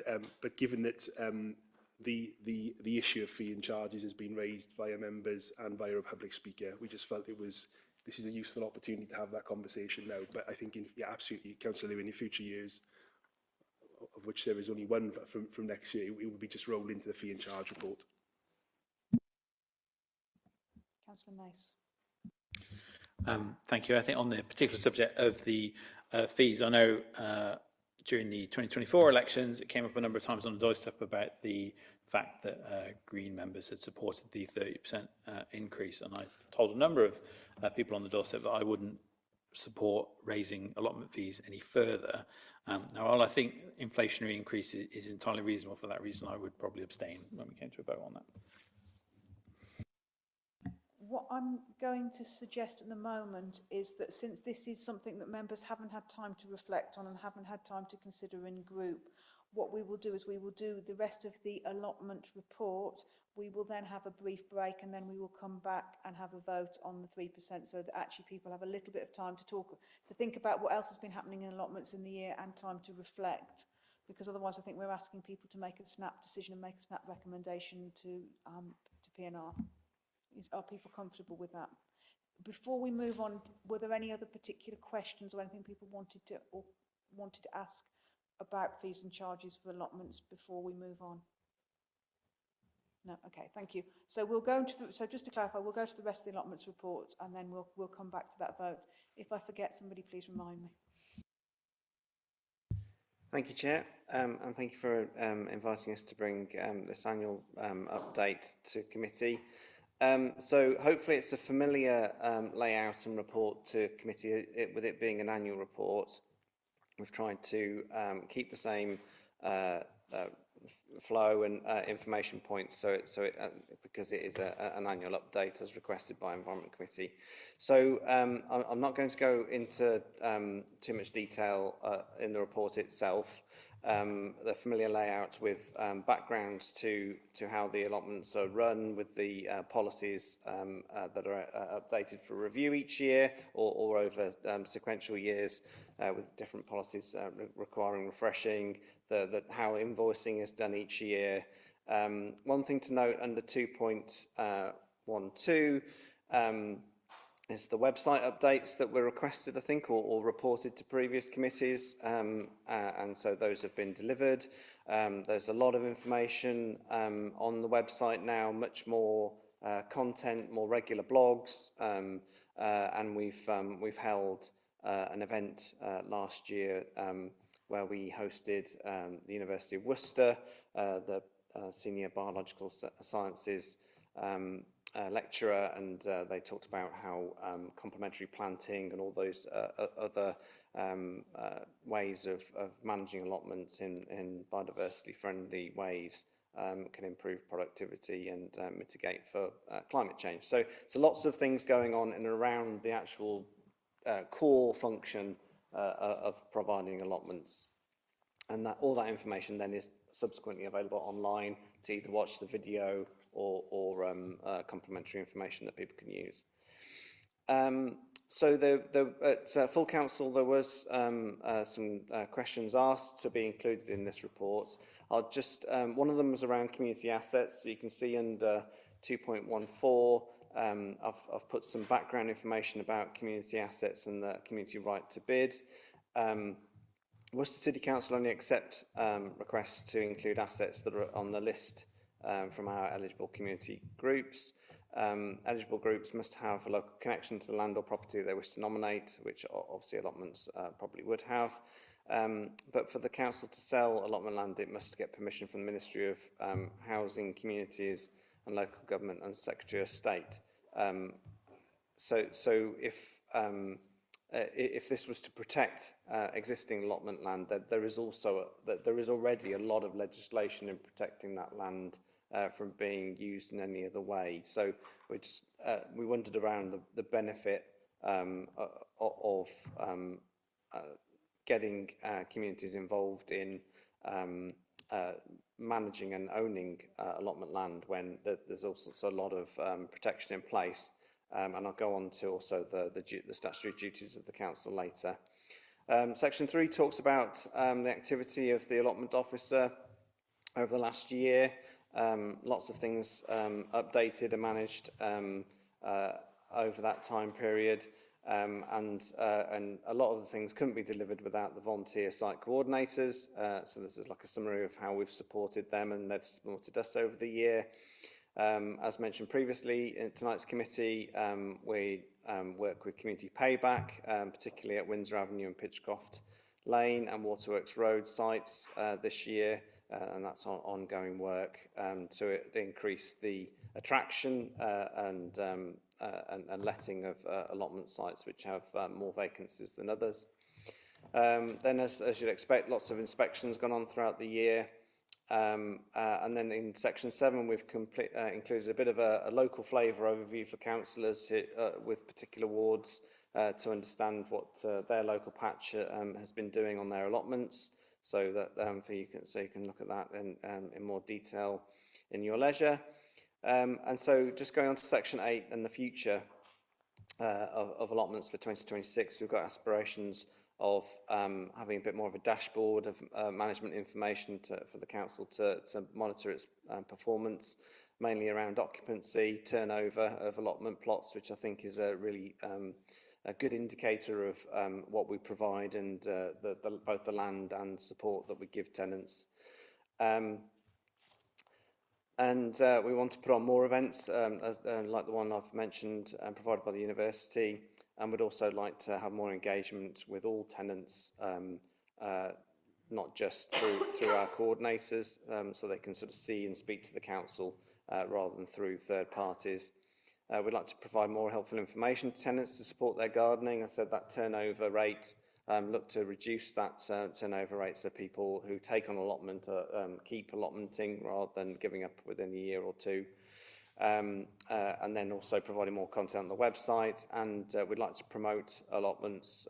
So we have got 2 sites with larger vacancy rates, and so we're doing a lot of work in the community, but if we can reach out to new communities through events like Worcester Show and get people allotmenting and an awareness of allotments in Worcester, and then developing management plans for allotment sites to improve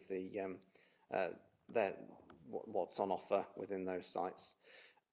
So the council, just going back to the council motion, it was set in 2nd of September, and it was asking whether consider the implications of registering allotments as assets for the community value. It said to ensure that any proposed sale of allotments in Worcester was decided by a vote at full council, and to consider identifying and developing new sites in the city for allotments. So, as previously mentioned with the community value, any land identified for sale by the local authority would need to satisfy the Allotments Act 1925, which requires national government sign-off. Worcester has a statutory responsibility to manage allotments where it is the lowest authority level. So where there's a parish, obviously there's a parish council managed allotments, where there's a town council, the town council managed allotments. So even if we sold off the land to a community asset, the city council would still be responsible for managing those allotments. So we'd still have a duty even if that was community owned. So it's just about what the value of offering this land up as community assets. We are and do have self-managed sites already. We will enable and support sites to go self-managed where they want that, rather enforcing it on people, so that there are other options there in and around community assets.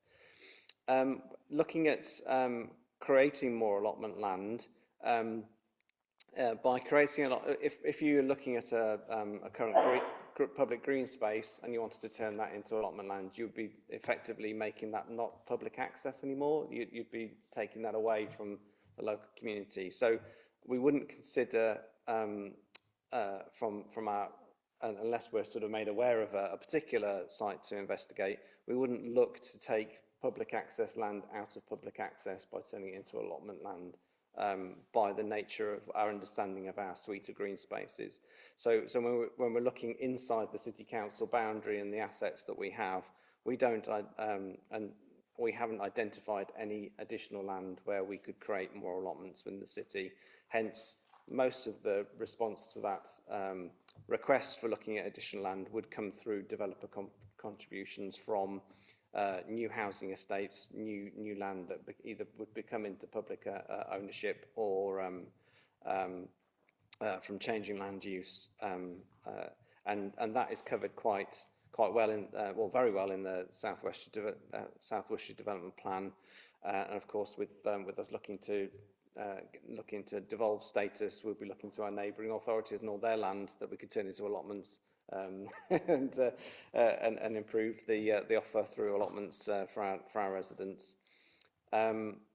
So I would recommend that we don't invite community groups to list allotment land as community value assets.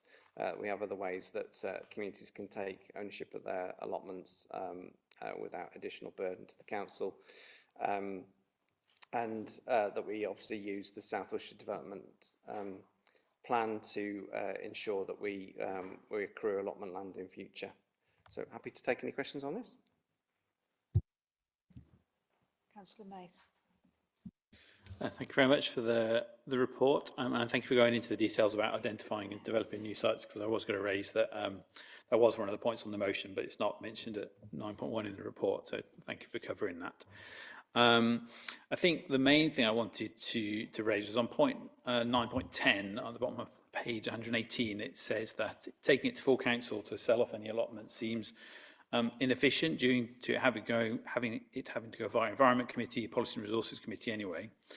And I understand that the Ministry of Housing, Communities, Local Government has to approve them anyway, but they have approved the sale of allotments in the last year, which is what triggered the motion in the first place. So while I accept that it is inefficient, but the point of the motion was to make it as difficult as possible to dispose of the allotments. And I think if we're all satisfied here from this report that this council is not going to dispose of any allotments, then a commitment to take it to full council is not going to cost us any time, because we're not going to get rid of any. But it sets out our position that Worcester City's allotments are here to stay, and nobody that takes ownership of them in future should consider their disposal in whole or in part. So I know this is a report just for noting, but is there any way for this committee to agree that disposal should be approved by full council? Thank you.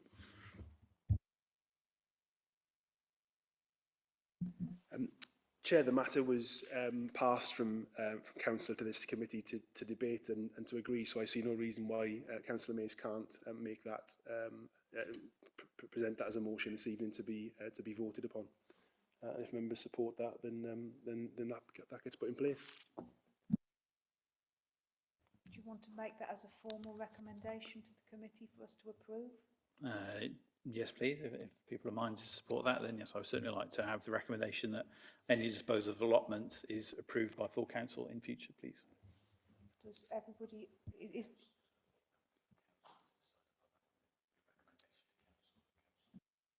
we're just clarifying some governance. So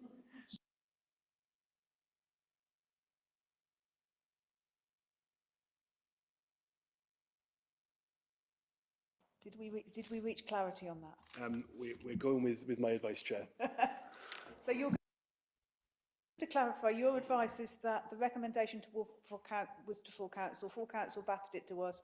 We could bat it back to full council with a recommendation, but actually you're saying that full council authorised us to make that decision. So Councillor Mace is, I'm doing well for this time of night, Councillor Mace is making a recommendation that, and do you want to actually give us the words of what you're saying so we've all got clarity of what we're agreeing to?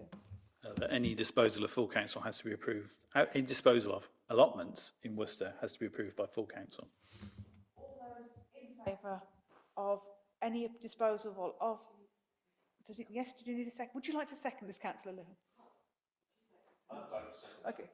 Councillor Scott would like to second to that. Do you want, I'm hoping you don't want to say anything at this point. Okay. We have a motion proposed by Councillor Mace, seconded by Councillor Scott. Is all those, I was doing really well as well, so I was so coherent and now I've lost it completely. Anyone, all those in favour of supporting the motion, raise your hand. That is unanimously approved, and we're going with, unless Sian tells us otherwise, that we'll be able to do that. If Sian tells us otherwise, we will happily edit the minutes to say that it will go back to full council to clarify. Okay, thank you. Did you have anything else you wanted to say on allotments, Councillor Mace, before I move on to Councillor Holmes? Thank you, Chair. I have 2 points. I noticed that the the tenant disputes, there's 17 of them since the last report. Are they across the, you know, is there a concentration, is there a trend? Is there a particular theme to these complaints, or are they varied and across lots? And I'm not sure how many tenants we've got, so I'm not sure if that's a lot. You know, if there's thousands, then 17 isn't very high. but without knowing how many plot holders we got, it's difficult to judge if that's, you know, if there was 100, that would be quite concerning. But I'm sure there's lots more than that. Should we deal with that one first? That's probably easier. Thank you. So we have about 700 tenants across 900 odd plots. 17 disputes over the year isn't that bad. They are quite varied, and they are mainly localised in individual issues, which I hope that we can encourage a lot of these disputes to be settled between themselves rather than come to the council in future. Okay, and the other one's a little bit more complicated. Given the consideration to the proposals that Chris Thorpe, my resident, has suggested, could we take them to the plot holders when we're taking the new tenancy agreement? So is it possible to include or incorporate some of his ideas to that new tenancy and put it to the plot holders? We'll consider his report and see what we can take forward, definitely, yeah. I'm obviously willing to hear ideas and recommendations from both tenants and residents about allotments to consider. And I believe a lot of the work that we have done over the last year has been from similar comments in the past. So yes, very active to work on suggestions. Yeah, I wasn't expecting an instant answer. It's not an instant answer thing. Councillor Scott. Thank you. Going back to the council resolution, which was to ask us to consider identifying developing new sites in the city for allotments. I'm afraid I'm not satisfied with the answer that you gave, saying you've looked at it and you can't find any. Neither am I satisfied with the rather easy statement, because it's public access land and allotments aren't public access land. They can't be designated for allotments. I don't think that's adequate. I think many of our public spaces are simply gang mode. They have open space value. They may be used to walk across, but they have no intensive use. And I would contend that a well-managed and occupied allotment can provide much greater community asset than a simple piece of mown grass when it's surrounded by acres of other similar grass. So I think we can look at some of our major open areas and see that there is allotment space. I also think there are some private areas which I could help you identify, which I think could be, with a bit of effort, be considered for allotment, conversion or purchase.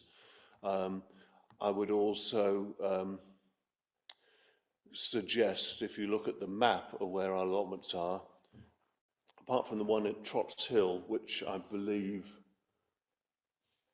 Warden Parish Council was instrumental in getting going, is that right?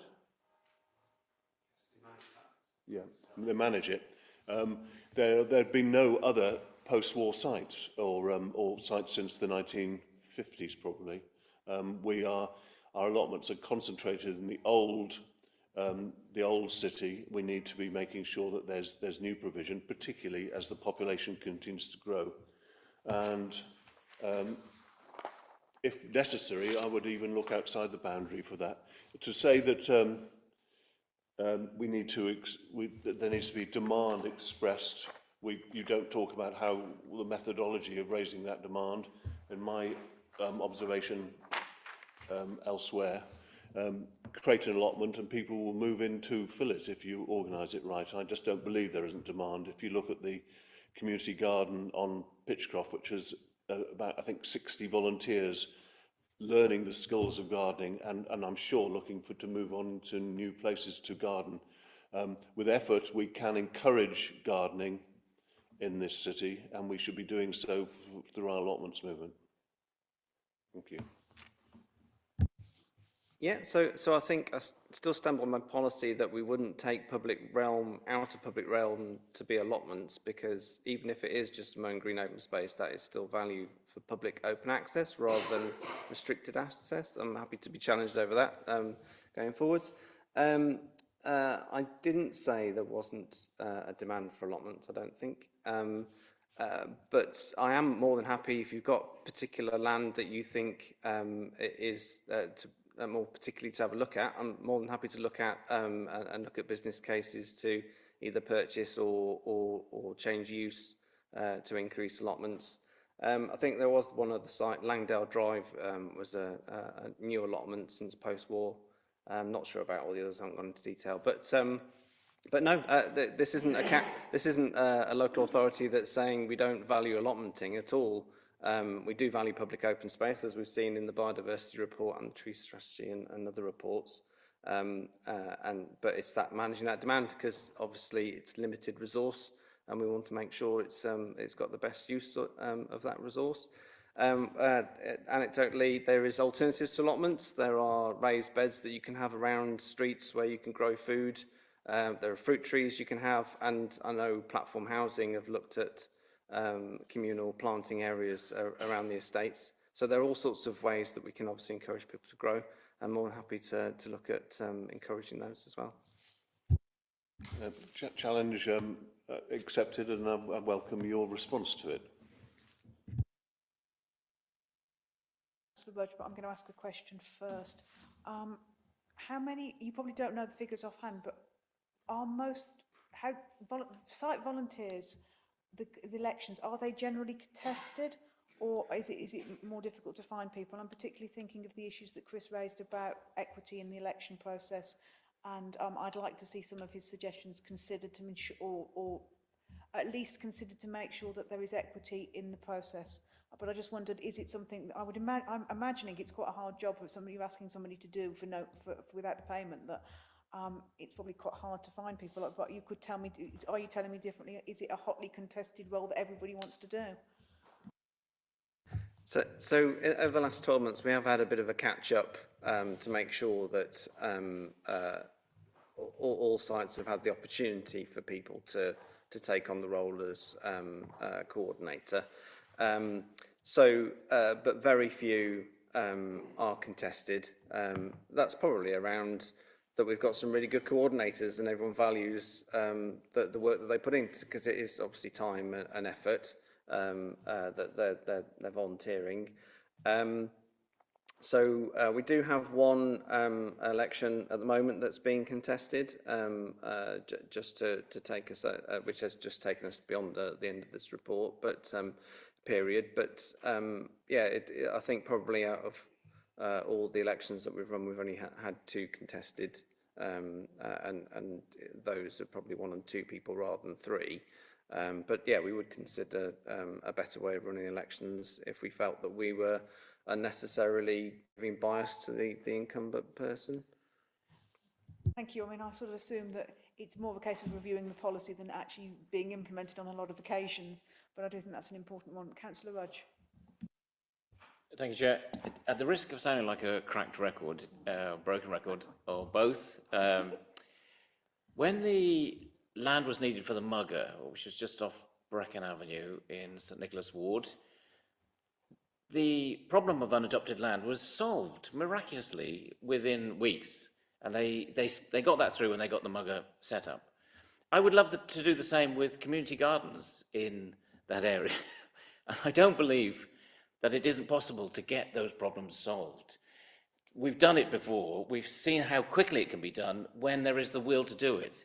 And I would still want to emphasize that quest, really, to introduce more garden spaces, volunteer gardens, open gardens, and allotment spaces, going along Councillor Scott's view. I think there is the appetite, there is the will. There's a long list we've got on the parish council allotment site, for example, and there are people who would benefit from that. And the Lippard School, for example, I'd love to find a site for them to experiment with growing stuff for all the obvious reasons. So I just think that we've got to tackle these things with a little bit more energy and a little bit more determination if we want to see some of these problems resolved. The lady, I can't remember her name, who ran the community gardens in a town, an old mill town up north, beginning with T, that whatever it was, anyway. When she was asked why does she not include the city council, and she said because the city council in her town didn't know how to say yes, which I thought was a fascinating and rather disturbing truth. And so she just does it on her own, or her team do, and they do community gardens, and they just do their own thing, and wait till someone complains. Now, we don't really want to go down that route, I don't think, but we must learn to say yes. We have the will, we have the capacity. I believe we have the sort of political power and determination to do that, if we want to. And so I would urge us to sort of think about some of the spaces that we have got that we could use. Thank you.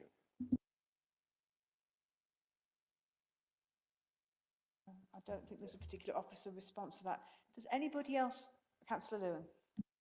Thank you, Chair. I've just got one comment. I'm really pleased to see that you did a talk, and obviously, it was very well received. We've got all these topics that tenants want subjects about, and if you only do one talk a year, you haven't got long to get through the list. Is there a way that you could do a talk more often? And I don't know, I'm really heartened by the list, actually, of the kind of things that people want to do, because it's actually in line with all the other stuff we're talking about on this committee. It's stuff about, peat-free compost, tips around, water conservation, watering in droughts. It's stuff that's really important. So maybe there's another way of doing it if we can't do more talks to help allotment holders. Thank you. So it's a commitment to at least one. And the next site coordinator meeting is about how active, who wants to do what. So we're enabling council. We will, if there's a will and energy to support people, we will provide the Guildhall or other community facilities for those talks or activities or other ways to provide the information. There's a lot of that information already on the handbook. It's just, and what we're thinking of, because that handbook is quite a tome now, because it's got so much stuff in it, we might actually do little snippets to promote elements of it, to keep it live and vibrant and raise awareness of the various elements. So yeah, it's thinking about how clever we can provide that information and how we can enable more activities to go on. But obviously we're quite a limited resource. As mentioned previously by Lloyd, we've got the statutory offer, and we'd like to do more. So yeah, we are doing a little bit more, and if we can enable people to expand on that and build on that, then absolutely we will do. Just as I'm going to close it down, Councillor Scott's got his hand up. Go on. The great advantage of allotments is that they're a little community of themselves. In all my experience I've had on there, I learnt so much from neighbours and from the people with experience on the sites, and a community of gardeners in one place will get so much further than waiting for a Guildhall lesson, I have to say. I'm sure it'd be wonderful. But allotments are a community in themselves. They're a mixture of the individual and the community, and that's why they're such a strong asset to the city. Nobody else has put their hand up so quickly. And so, oh, sorry. Councillor Steek, I'll get them. Thank you, Chair. Thank you, Warwick and all team, for your hard work. I just want to say it's good to see allotment officers and tenants have a good communication, and officers understand their issues and providing them with access to help. It's a great job. Thank you very much for that. I've tried it several times before, but I'm going to assume nobody else is going to put their hands up now. So I think we've noted the contents of this report. I think we've done more than just note the council response, because we've had a response to that motion. So I think we've done the two things on the agenda. What I'm now going to do is call a very brief recess for comfort break for everyone. When we come back, we will have a vote on the allotment 3% increases, and then hopefully we'll be able to get through Ash Dieback and the performance report before we've all actually here till midnight. Thank you. Short brief reset.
Thank you very much. We're going to reconvene the meeting and hopefully not be here half the night.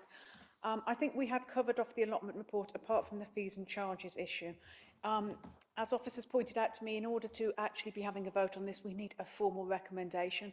Does anybody wish to formally recommend a 3% increase in allotment fees? Oh, we have some... Does anybody want to second that?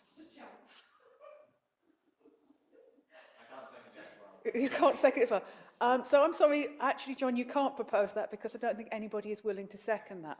So I'm going to make a recommendation instead, and I'm going to make a recommendation that we as Environment Committee send a recommendation to P&R that we do not wish to see any increase on allotment fees this year.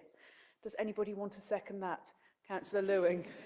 Yeah, thank you, Chair. I would like to second that, particularly because I've looked at the comparison to other authorities, and with LGR coming up, I think it's perfectly reasonable that we stay where we are. Thank you. So, just to clarify, we're actually now asking for a vote on a recommendation that will say to P&R that as Environment Committee, we are strongly opposed to any increase, including any inflationary increase. So we want no increase at all to allotment fees next year. Is everybody clear on what they're voting on? All those in favour of sending a recommendation to P&R to say we don't want to see any increases, please raise your hand. Anyone who's against? Any abstentions? Motion is carried. Okay, thank you very much. I think that concludes the allotment item and we can move on to Ash Dieback. Thank you, Chair. Again, very pleased to bring the annual Ash Dieback report update. Again, similar with the allotment reports, I've kept the layout very similar to the previous report for consistency and comparison and being able to see progress. So this report is to note the contents, in particular the work undertaken to support the Ash Dieback strategy and action plan during the last financial year, and to note that the identified works arising from the inspections are manageable within current council allocated resources. So as mentioned, this is a report based against the Ash Dieback strategy and action plan from 2024 to 2027. The spoiler alert is that we're on plan to complete within time, and that to date we've surveyed 269 sites and only have 12 remaining, and we expect that to be completed by April. And based on our understanding of that land, we don't anticipate any significant numbers of ash trees to be given to be in those sites or have any significant concern from them. As mentioned in 8.2, just to pick out other highlights from the report, 8.5. It says of the 50 trees scheduled for works, 18 have been completed to date, with the remaining 32 to be completed before April. And then that's then sort of split down into a bit more detail later in the report. We've identified in compliance with our policy for inspecting trees, we split them into high-risk areas which are heavily trafficked or in zones where, for example, there's a play area underneath or something like that where we need to keep high monitoring of. Then there's medium-risk areas which are regularly used but not intensely used by the public, and then there's low-risk areas which very little footfall or occasional use by the public. And so we split those down into in zones in 8.7 for you to see, and some of those would be groups of trees like copses, woodlands, those sorts of things. Then just to pick up in section 9, as requested as part of the Action Planner Committee website, webpage, to raise awareness of Ash Dieback.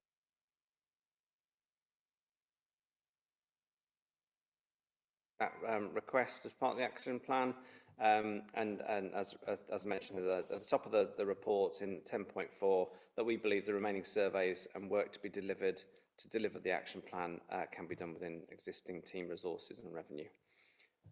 So any questions? Councillor Rudge.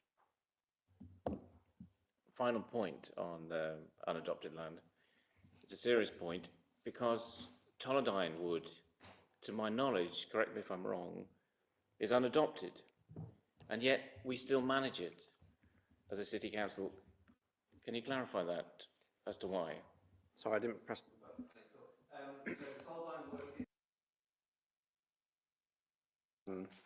But we do have some responsibility over that. In many years ago, we included New Plantation in a woodland management, Worcester Woodland Management Plan, or a London Woodland Management Plan, where we get support from the Forestry Commission to manage those parcels. We've got some really good engagement with Forestry Commission. We are looking to get all the sites resurveyed and put into a new management plan with the Forestry Commission with funding to manage those each of the woodlands under their recommendations. So we've the current management plan runs to 2027.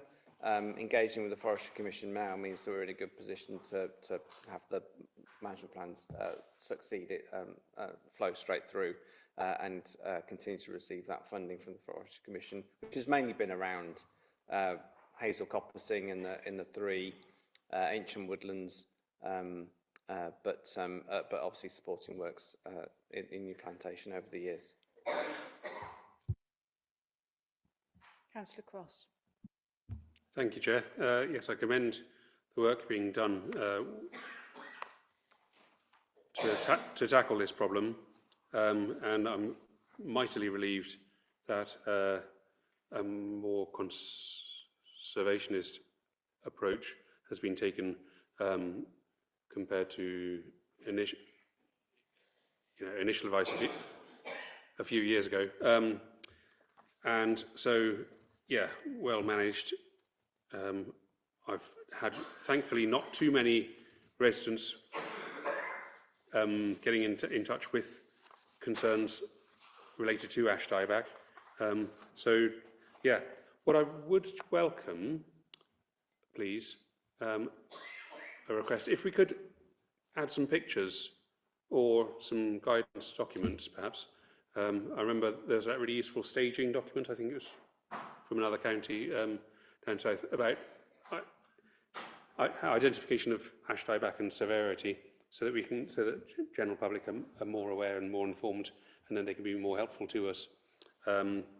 So this will be on our ash dieback disease website or web page. And if you could talk me through the map in Appendix 1, the green dots, red dots, that'd be very helpful. Thank you.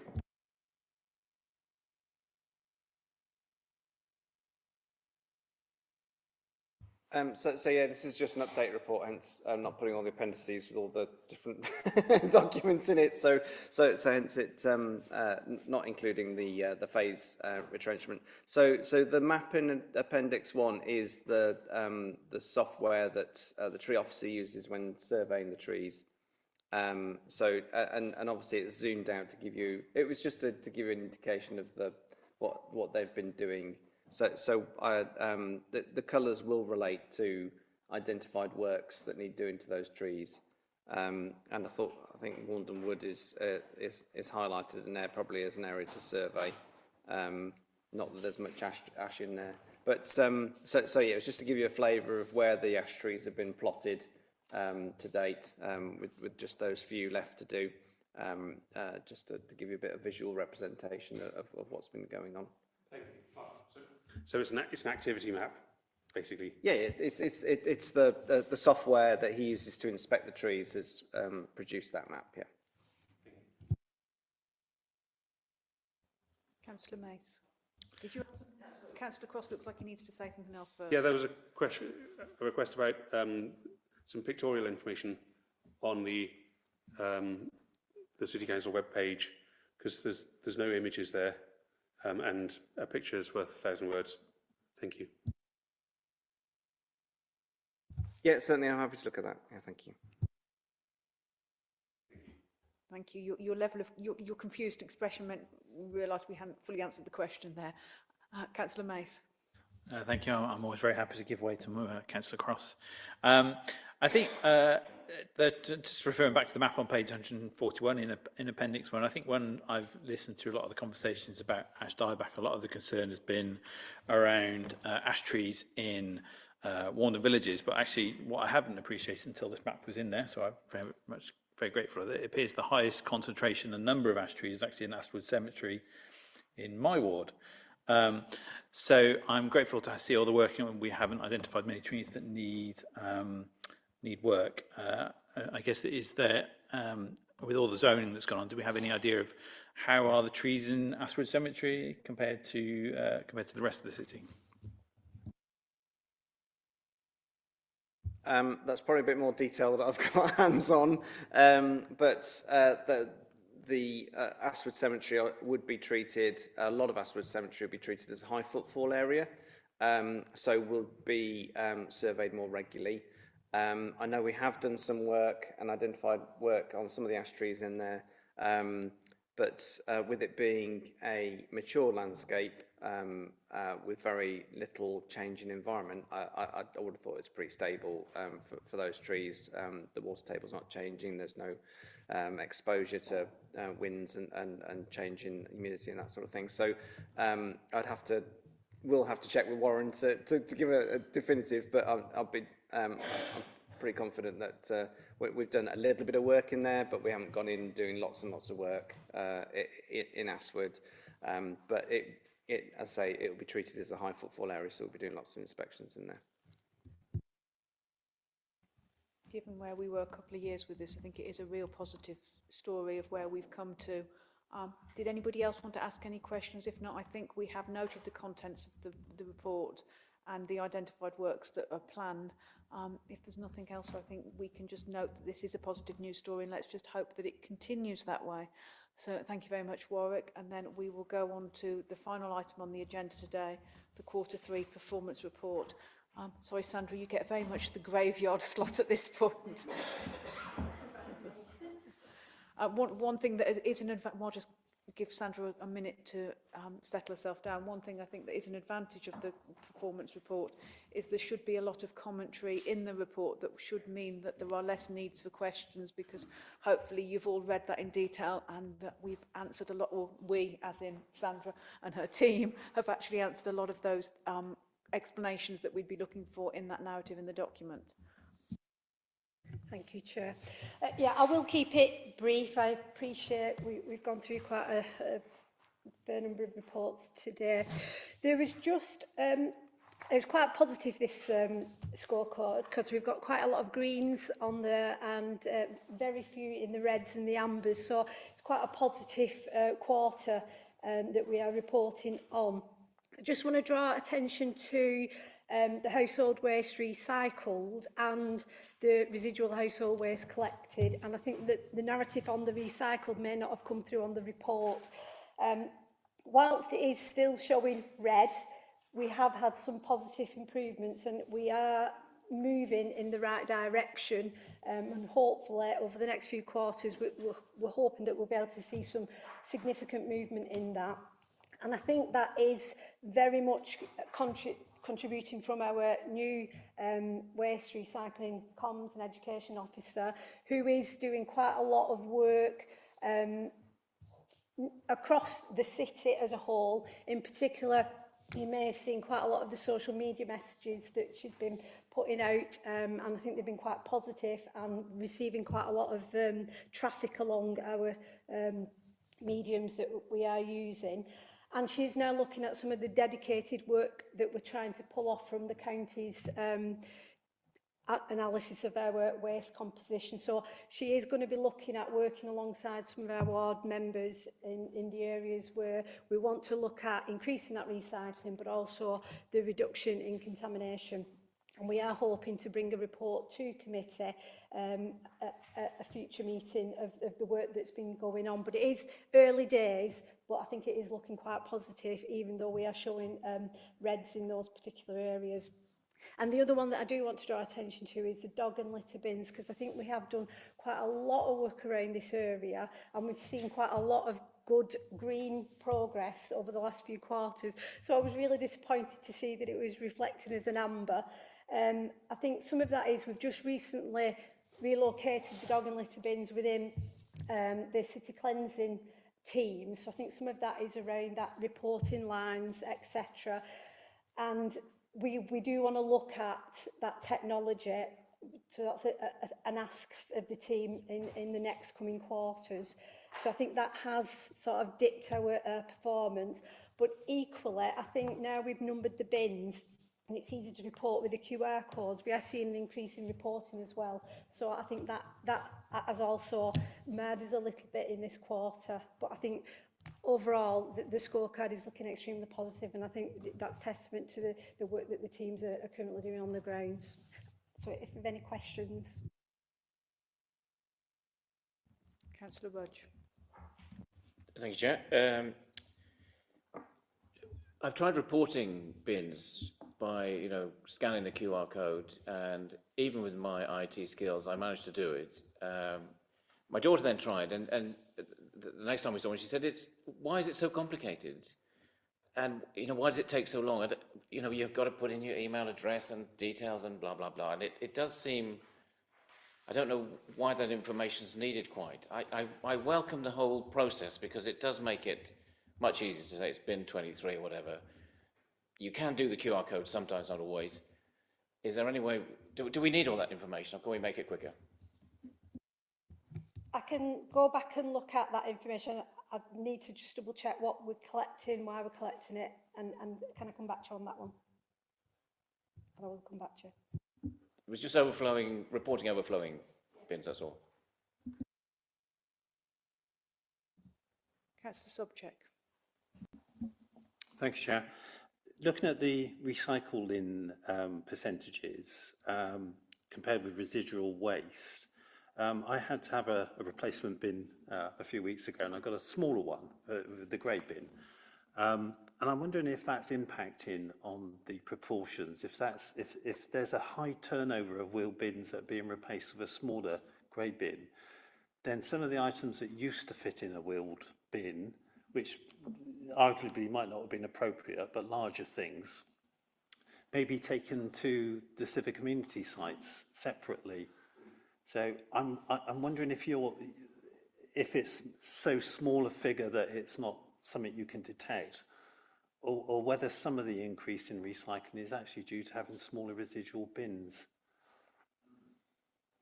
Well, I think there are several reasons for the increase in the recycling, and one of them is if you make the residual bin smaller, then you do increase more recycling, because people who would normally put it in a 240 bin and wouldn't think about recycling it, we've got to think a little bit more because they've not got as much room in that smaller bin. So that does have an impact on increasing our recycling. And generally speaking, we would issue a smaller bin unless there are exceptional circumstances such as household composition was quite a large number, or if there were medical waste, etc. So that does have there's a lot of studies that have been done that shows that a smaller residual will increase recycling. Did you want to come back on that? If I may, have we ever thought about what is environmentally more beneficial, having more waste put into a residual bin and collected by our team, as opposed to people driving it to a civic community site? And I'm asking this because we are going to be merging, and we're going to be looking at this service holistically in a few years' time. That's not something that we've actually looked at, but I think longer term, especially with the reorganisation, is something that we are going to have to look at. So we haven't actually looked at in detail and done any studies on that. Just a technical point though, Chair. The provision of our waste and recycling service is a statutory service. Household waste, civic community sites. I'm not sure of the legal classification of those, but in terms of us delivering our statutory services, our waste and recycling service is one that we must deliver.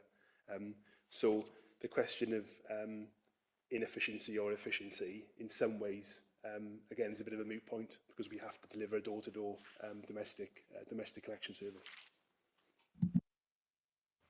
Councillor Lewin. Yeah, thank you, Chair. I've actually got a question about the carbon emissions target. So, because Davidson's here, thank you. Obviously, looking at it, you know, it's quite a disappointing line. But what I'm thinking is that obviously we've got quite a few projects which are coming on board, which will make a huge difference to our carbon. So do you envisage, like next year, with the projects that we've got on board, that we're going to see a much better recovery in the upcoming year, please? Because obviously, you know, it is disappointing, isn't it? Thank you. Thank you. I mean, you're quite right. There's two major projects that are underway at the moment. The electric cremators at Astwood will make a significant difference. And clearly the old cremators haven't been operating for part of this year, and then the new ones will come on board in 26, 27. So these figures, you know, are a little way behind. So we're looking at 24, 25. And then the ongoing consideration of HVO for the refuse fleet. Again, that's a considerable impact as well. I haven't got the numbers with me tonight, apologies, but yeah, both those two together we'll see a big dip in the emissions there. Yeah, and there's also, because now we're talking about all the different scopes. We've got the community centres getting solar panels, leisure centres, solar panels, there's all that as well, which now will take an impact because we've widened what we're looking at, that's correct. Yeah, thank you. Councillor Mace. Thank you. It would certainly be useful to have those numbers on the HVO carbon reduction if we're going to be talking about this at PNR, because that will help inform the discussion. Thank you. Yeah, and I think those numbers are in that report from memory. I just don't have them with me tonight. Do we have any other questions on the performance report? So I think again it's a thanks to Sandra and her team and the wider team who feed into that scorecard, and also I think it's a thanks to the officers all who've been here until 20 to 10 at night, especially those who were also at the policy place and economic development yesterday and who are going to be at communities tomorrow. And also those members who were brave enough to sign up to committees that are consecutive nights. So I think, and there aren't any other items of business that have been notified to me in advance of the meeting. So in that case, I'm going to thank you for all your time and your questions and call the meeting to a close.